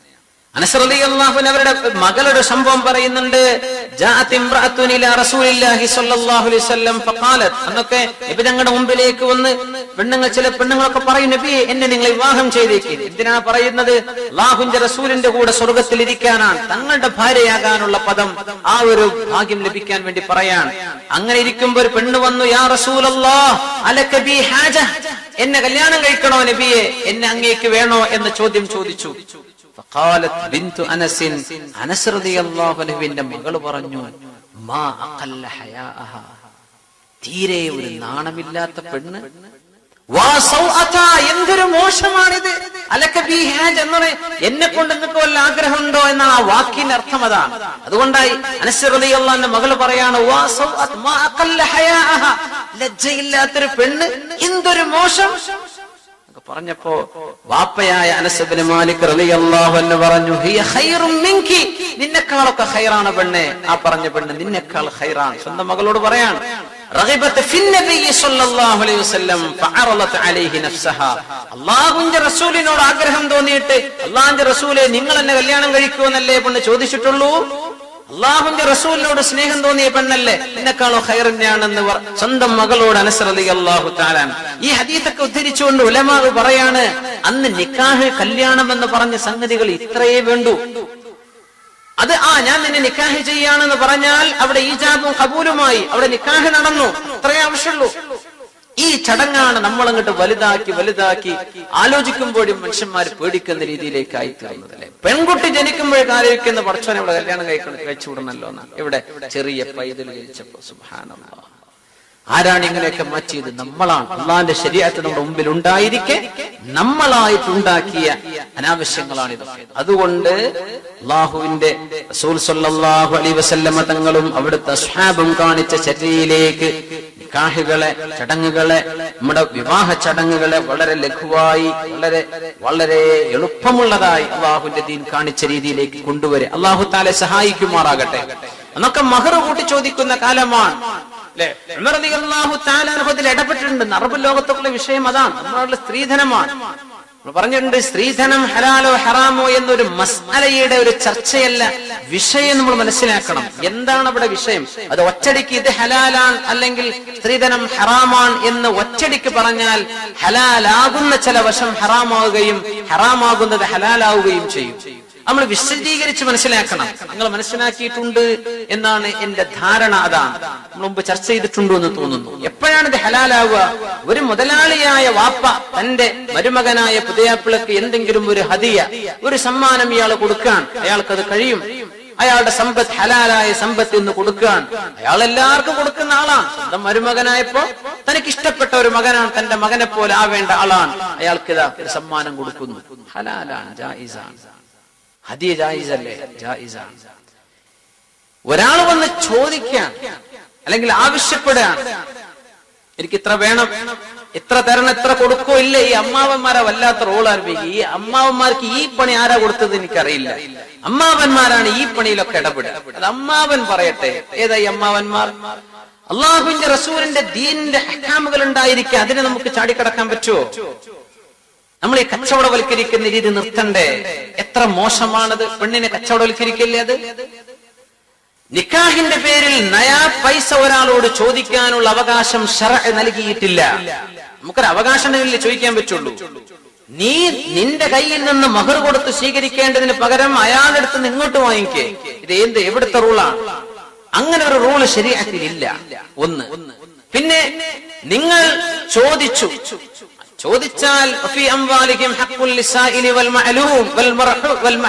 അല്ലേ, ദരിദ്രന്മാരായ ആളുകൾക്ക് ചോദിച്ചു വരുന്നവർക്ക് നിങ്ങളുടെ സമ്പത്തിൽ അവകാശമുണ്ട്. ഇതൊക്കെ പറഞ്ഞ ആൾക്കാർ എന്തൊക്കെയോ ഫിത്തിനൊക്കെ പറയും. ചോദിച്ചവന് കൊടുക്കാൻ പറ്റുന്നത് യാചകന്മാരെ സംബന്ധിച്ച് പറഞ്ഞ ആയത്താണ്. യാചിച്ച് ചോദിച്ചു വരുന്നവന് നീ കൊടുത്തോ എന്നതിനർത്ഥം. ചോദിച്ചാൽ നിങ്ങൾ കൊടുത്തോളൂ. സുബ്ഹാനല്ലാഹ്, അങ്ങനെയൊന്നും അർത്ഥം വെക്കല്ലേട്ടോ. അതിനൊന്നും അങ്ങനെയല്ല അർത്ഥം. അതല്ല ഖുർആന്റെ കോണ്ടെക്സ്റ്റ് മനസ്സിലാക്കാത്തതിന് ഇവിടെയാണ് ചർച്ച വന്നത്. ഒരു മനുഷ്യൻ നിർബന്ധിതാവസ്ഥയിൽ ഒരു പിതാവ് കൊടുക്കാൻ തന്റെ മരുമകൻ ഇത്ര ആവശ്യപ്പെട്ടു, അവന് ഇത് വേണം, അത് വേണം, അറയുടെ സെറ്റപ്പ് ഇത്ര വേണം. നമ്മുടെ നാട്ടിലൊക്കെ ഒരു പത്രം ഒരു റിപ്പോർട്ട്, ഒരു റിസർച്ച് നടത്തിയിരുന്നു വിവാഹ മോചനങ്ങളെ സംബന്ധിച്ച്. ഞാൻ അത്ഭുതപ്പെട്ട റിപ്പോർട്ട് കണ്ടപ്പോ, അറയുണ്ടാക്കിയപ്പോ അറക്കാരായ ആളുകളുടെ പ്രദേശങ്ങൾ അറയ്ക്ക് മരം അടിച്ചു കൊണ്ടുവന്നപ്പോ അവിടുത്തെ ഫർണിച്ചർ മരത്തിന്റെ തേക്കിന്റെ ഡിസൈനേ ഉണ്ടായുള്ളൂ, ഒറിജിനൽ തേക്കല്ലായിരുന്നു. അതുകൊണ്ട് ഇവിടെ വേണ്ട. സുബ്ഹാനല്ലാഹ്. ഒരു അഡ്വക്കേറ്റ് എഴുതിയതാണ്. അദ്ദേഹം ഒരു കേസ് ഡീൽ ചെയ്തപ്പോ പ്രശ്നം ഇതായിരുന്നു, തേക്കിന്റെ ഡിസൈൻ കൊടുത്തിട്ടുള്ളൂ. കണ്ടല്ലോ, കോൺക്രീറ്റിനൊക്കെ മരത്തിന് ഡിസൈൻ കൊടുക്കൂലേ? സുബ്ഹാനല്ലാഹ്. അപ്പൊ തേക്കല്ലായിരുന്നു മരം. അതുകൊണ്ട് അത് ഞങ്ങളൊന്ന് ചീപ്പാക്കിയില്ലേ? എന്താണ്, ആരാണ് ഇവർക്ക് ഇസ്സത്ത് കൊടുക്കുക? അള്ളാഹു കൊടുക്കാത്ത ഇസ്സത്ത് ആര് കൊടുക്കും? അള്ളാഹു ഇസ്സത്ത് കൊടുക്കാൻ വിചാരിച്ചില്ലെങ്കിൽ ആര് ഇസ്സത്ത് കൊടുക്കും? സുബ്ഹാനല്ലാഹ്. അതിന്റെ പേരിൽ ഇതാ ത്വലാഖ്. എന്തൊക്കെയാ വിഷയം? അപ്പോ ഇമാമന ഗസാലി റളിയല്ലാഹു അൻഹു ഇവിടെ ഒരു വിഷയം സൂചിപ്പിക്കുന്നത് ഇതാണ്: ഒരു മനുഷ്യന്റെ ഒരു സ്വത്തും ഒരാളുടെ തൃപ്തിയില്ലാതെ ഉപയോഗിക്കൽ ഹലാലല്ല, അനുവദിക്കപ്പെട്ടതല്ല. മനസ്സിലാക്കണം. നിങ്ങളുടെ തൃപ്തിയില്ലാതെ ഒരു ദിർഹമോ അര ദിർഹമോ അതിന്റെ പകുതി അതിന്റെ ഒന്നും നിങ്ങളുടെ സമ്മതമില്ലാതെ എനിക്ക് ഉപയോഗിക്കാൻ പറ്റൂല. എന്റേത് നിങ്ങൾക്കും. ഏതൊരാൾക്കും മറ്റൊരാളിന്റേത് അയാളുടെ തൃപ്തിയില്ലാതെ ഉപയോഗിക്കാൻ പറ്റൂല. ആ ഹദീസ് വളരെ വ്യക്തമാണല്ലോ, വളരെ വ്യക്തമാണ്. ഒരാളുടെ തൃപ്തിയില്ലാതെ റിളയില്ലാതെ ഉപയോഗിക്കാൻ പറ്റൂല. ഇനി നിങ്ങൾ പറഞ്ഞു തരും, സ്വന്തം താമസിക്കുന്ന പുരയിടം ആള് വിൽക്കാൻ. എന്തിന്? സ്വന്തം മകളെ കെട്ടിക്കാൻ. എന്നിട്ട് ഇയാള് പോവാണ് എങ്ങോട്ട്? വാടകക്ക് താമസിക്കാൻ. സ്വന്തം ഇരിക്കുന്ന പുര വിറ്റാലുണ്ടോ ആ പൈസക്ക് ഒരു പുര കിട്ടുന്നത് നാട്ടിൽ? ഈ മനുഷ്യൻ ഇങ്ങനെയൊക്കെ ത്യാഗം ചെയ്ത് എന്റെ മരുമകന് കൊടുക്കുന്ന ഈ സ്വത്ത് ഹൃദയത്തിന്റെ താല്പര്യം കൊണ്ടാണ് എന്ന് കോമൺ സെൻസ് ഉള്ള ഒരാൾക്ക് മനസ്സിലാവൂലേ? ആണോ? ചെയ്യാൻ പറ്റും ഇങ്ങനെ? സ്വന്തം ഇരിക്കൂര വരെ വിറ്റിട്ട് സ്ത്രീധനം കൊടുക്കുന്നത് അയാളുടെ തൃപ്തിയുള്ള സ്വത്താണോ? പറ്റില്ല, ഹലാലല്ല. എന്തുകൊണ്ട് ഹലാലല്ല? അയാൾക്ക് തൃപ്തിയില്ലാത്ത മുതലാണ്. പക്ഷേ നാട്ടു നടപ്പങ്ങനല്ലേ, കുട്ടിനെ കല്യാണം കഴിച്ചു കൊടുക്കുക, ഇത്ര കൊടുക്കണ്ടേ? ഇങ്ങനെ നിർബന്ധിതാവസ്ഥയിൽ നാട്ടുകാരും മഹല്ലിലും ഗൾഫിലൊക്കെ പിരിവിട്ടിട്ട് ഒരു കുഞ്ഞിനെ കല്യാണം കഴിച്ചു കൊടുക്കാൻ എങ്ങനെയാണ് ഈ പുതിയാപ്പിള ഈ മുതല് തന്റെ പേരിൽ അത് സ്വീകരിക്കുക? ആ പെണ്ണിനാണെങ്കിലൊക്കെ അൽഹംദുലില്ലാ ആ പെണ്ണിനെ വാപ്പ കൊടുത്തതാണ്, എങ്ങനെയാണ് എന്നല്ലാതെ തനിക്കാണ് ഈ സ്വത്ത് എന്ന് പറഞ്ഞ് ഒരാളുടെ പൂർണ്ണ തൃപ്തിയില്ലാതെ ഒരു സമ്പത്തി എങ്ങനെ ഒരാൾക്ക് ഉപയോഗിക്കാൻ പറ്റും? ഇത്ര മനസ്സിലാക്കിയാൽ ഈ വിഷയം തീർന്നു. ഇതിൽ ഹലാലോ ഹറാമോ എന്ന് സമസ്തയുടെ ഫത്വ എന്താണെന്ന് ഒച്ചപ്പാടുണ്ടാക്കല്ല. സമസ്ത ദീനിന്റെ മസ്അലയെ പറയൂ. ഹലാല് ഹലാലായിട്ട് തന്നെ പറയണം, ഹറാമ് ഹറാമാണ്. അപ്പൊ ഇതിലെല്ലാം ഈ പറഞ്ഞതിലൊക്കെ സ്ത്രീധനമാണ്. അവിടെ ഹദിയയായി കൊടുത്താലും സ്ത്രീധനന്നെ പറയുള്ളൂ, ചോദിച്ചു വാങ്ങിയാലും സ്ത്രീധനന്നെ പറയുള്ളൂ. ഹലാലാകുന്നതുണ്ട്, ഹലാലാകാത്തതുമുണ്ട്. നമ്മളത് വേർതിരിച്ച് മനസ്സിലാക്കണം. ഉമർ ഫാറൂഖ് റളിയല്ലാഹു അൻഹു അന്ന് മഹർ കൂട്ടിച്ചോദിച്ച സമയത്താണ് മഹാനായ ഉമർ ഫാറൂഖ് റളിയല്ലാഹു അൻഹു അലാ ലാ തുഗാലു ഫീ സദഖാത്തിൻ നിസാ, പെണ്ണുങ്ങളുടെ മഹറിന്റെ വിഷയത്തിൽ നിങ്ങൾ അധികം ചോദിക്കല്ല എന്ന് ഉമർ ഫാറൂഖ് റളിയല്ലാഹു അൻഹു വിളംബരം ചെയ്തില്ലേ? സംഭവം പ്രസിദ്ധമാണ്. فإنها لو كانت مكرمة في الدنيا أو تقوى عند الله لكان أولاكم بها نبي الله صلى الله عليه وسلم. ഇത് അള്ളാഹുവിന്റെ അടുക്കൽ തന്റെ മകൾക്ക് ഇത്ര മഹർ വേണം എന്ന് ചോദിക്കുന്നത് അറബ് രാജ്യങ്ങളിൽ ഇപ്പോഴുള്ള സമ്പ്രദായം അതാണ്. ഇങ്ങനെ കൂടിയ മഹർ മക്കൾക്ക് വേണമെന്ന് പറയുന്നത് ഒരു ആദരവ് കിട്ടാനുള്ള കാരണമോ അള്ളാഹുവിന്റെ അടുത്തുള്ള തഖ്വയുടെ ലക്ഷണമോ ആണെങ്കിൽ അത് ഏറ്റവും കൂടുതൽ ചെയ്യുക ആരായിരിക്കും? നബിയുല്ലാഹി, അള്ളാഹുവിന്റെ റസൂലല്ലേ അത് ചെയ്യുക. തങ്ങളത് ചെയ്തിട്ടില്ലല്ലോ, തങ്ങളത് ചെയ്തിട്ടില്ലല്ലോ. മാ അലിംനാ റസൂലുള്ളാഹി സ്വല്ലല്ലാഹു അലൈഹി വസല്ലം നകഹ ശൈഅൻ മിൻ നിസാഇഹി വലാ അൻകഹ ശൈഅൻ മിൻ ബനാതിഹി അലാ അക്തറ മിൻ 12 ഊഖിയ. ഉമർ ഫാറൂഖ് റളിയല്ലാഹു അൻഹുവിന്റെ വാക്കുകളാണിത്. അല്ലാഹുവിന്റെ റസൂൽ കല്യാണം കഴിച്ചതോ മക്കളെ കല്യാണം കഴിപ്പിച്ചതോ 500 ദിർഹമിലേറെ കൊടുത്തത് ഞങ്ങൾ അറിഞ്ഞിട്ടേ ഇല്ലല്ലോ. അങ്ങനെ ഇരിക്കെ നിങ്ങൾ എന്തിനാണ് കൂട്ടിച്ചോദിക്കുന്നതെന്ന് ഉമർ ഫാറൂഖ് റളിയല്ലാഹു അൻഹു. സുബ്ഹാനല്ലാഹ്. നമ്മൾ ഈ സംഭവം ഇങ്ങനെ പറയുമ്പോ അപ്പോ ഒരു വൃദ്ധയായ പെണ്ണ് എഴുന്നേറ്റ് ചോദിച്ചു ഉമർ റളിയല്ലാഹു അൻഹുവിനോട്, അല്ലേ? അങ്ങനെ കേട്ടില്ല നിങ്ങൾ? ഒരു വൃദ്ധയായ പെണ്ണ് ചോദിച്ചു, ഞങ്ങൾക്ക് ഹലാലാക്കിയതിൽ നിങ്ങൾ ഇടപെടുകയാണോ എന്ന് ചോദിച്ചു. അപ്പോൾ ഉമർ റളിയല്ലാഹു അൻഹു എന്നാ പിന്നെ ഞാനൊന്നും പറയണില്ലേ എന്ന് പറഞ്ഞതിൽ സമ്മതം മൂളി എന്ന് നമ്മൾ കേൾക്കാറുണ്ട്, അല്ലേ? അങ്ങനെ കേൾക്കാറുണ്ട്. അത് ഖിസ്സയാണ്, ഒരു ചരിത്രമാണ്. ഇതിനെ സംബന്ധിച്ച് ഉലമാ പറയുന്നത് അമ്മാ ഖിസ്സതു റദ്ദിൽ മർഅ അലാ ഉമറ ഫഹിയ ദഈഫ. ഉമർ റളിയല്ലാഹു അൻഹു ഇങ്ങനെ ഒരു അഭിപ്രായം പറഞ്ഞിട്ട് ഒരു പെണ്ണ് അതിന് എതിര് പറഞ്ഞു എന്ന സംഭവം ദഈഫത്തുൻ, അത് ദഈഫാണ്. മഹാനായ സുബൈർ ഇബ്നു ബക്കാർ റളിയല്ലാഹു അൻഹു ആ ഹദീസ് മുൻഖതി ആണ് എന്ന് പറഞ്ഞു. കമാ ഖററ അൽ ഹാഫിദ് ഇബ്നു ഹജർ അൽ അസ്ഖലാനി ഫത്ഹുൽ ബാരിയിൽ മഹാനായ ഇബ്നു ഹജർ റളിയല്ലാഹു അൻഹു ഈ സംഭവം മുൻഖതി ആണ്, അടിസ്ഥാനരഹിതമാണ്, പെണ്ണ് ഇങ്ങനെ എതിര് പറഞ്ഞു എന്നത്. ഉലമാ പറയാൻ അങ്ങനെ ഒരു പെണ്ണ് ഉമർ തങ്ങളോട് എതിർത്തു എന്നിരിക്കട്ടെ, അത് ഉമർ റളിയല്ലാഹു അൻഹു കേട്ടതിന് വഴങ്ങിക്കൊടുക്കുകയും ചെയ്യുന്നത് ഒരു ഖലീഫ അങ്ങനെ ഒരു ഏറ്റവും താഴെക്കടിയുള്ള ഒരാൾക്ക് മറുപടി കൊടുക്കുന്നതോ അതിനെ അംഗീകരിക്കുന്നതോ ശൈഉൻ അദീം, അത് നല്ല കാര്യം തന്നെയാണ്. പക്ഷെ അത് തെളിയിക്കപ്പെട്ടിട്ടില്ല. ഈ സംഭവം നമ്മൾ പറഞ്ഞിട്ട് ആകെ പറയിതാണ് ഒരു പെണ്ണ് എഴുന്നേറ്റെന്ന് പറഞ്ഞു, ആ ഭാഗമാണ് ഹൈലൈറ്റ് ചെയ്യുക. സംഗതി എവിടെയാണ്? ഉമർ റളിയല്ലാഹു അൻഹു നാട്ടിലെ ഒരു ദുരാചാരത്തിൽ ഇടപെടുന്നു എന്നതാണ് നാം ആലോചിക്കേണ്ടത്. ഉമർ റളിയല്ലാഹു അൻഹു ഒരു ദുരാചാരത്തിൽ ഇടപെടുകയാണ്. ആ ഇടപെടലാണ് നമ്മൾ മനസ്സിലാക്കേണ്ടത്. അതിനെ ഒരു പെണ്ണ് എതിര് ചോദിച്ചു എന്ന സംഭവം ഖിസ്സയാണ്, ആളുകൾ കഥ പറയുന്ന സംഭവങ്ങളാണ്. തഫ്സീറിന്റെ ചില തഫ്സീറുകളിൽ തന്നെ വന്നിട്ടുണ്ട് ഈ സംഭവം. പക്ഷെ അതിന്റെ റിവായത്തുകൾ കൊടുത്തിട്ടുള്ളത് മുൻഖത്തിആണ്. അത് ആ റിവായത്ത് തെളിവ് എടുക്കപ്പെടാവുന്നതല്ല. അങ്ങനെ ഒരു പെണ്ണ് ചോദിച്ച സംഭവം ദഈഫാണ്. പക്ഷേ കഥ പറയുന്നവരും ചരിത്രം പറയുന്നവരും പ്രസംഗിക്കുന്നവരൊക്കെ പറയാറുണ്ട്. ഇത് ഉലമാഇനറിയാം.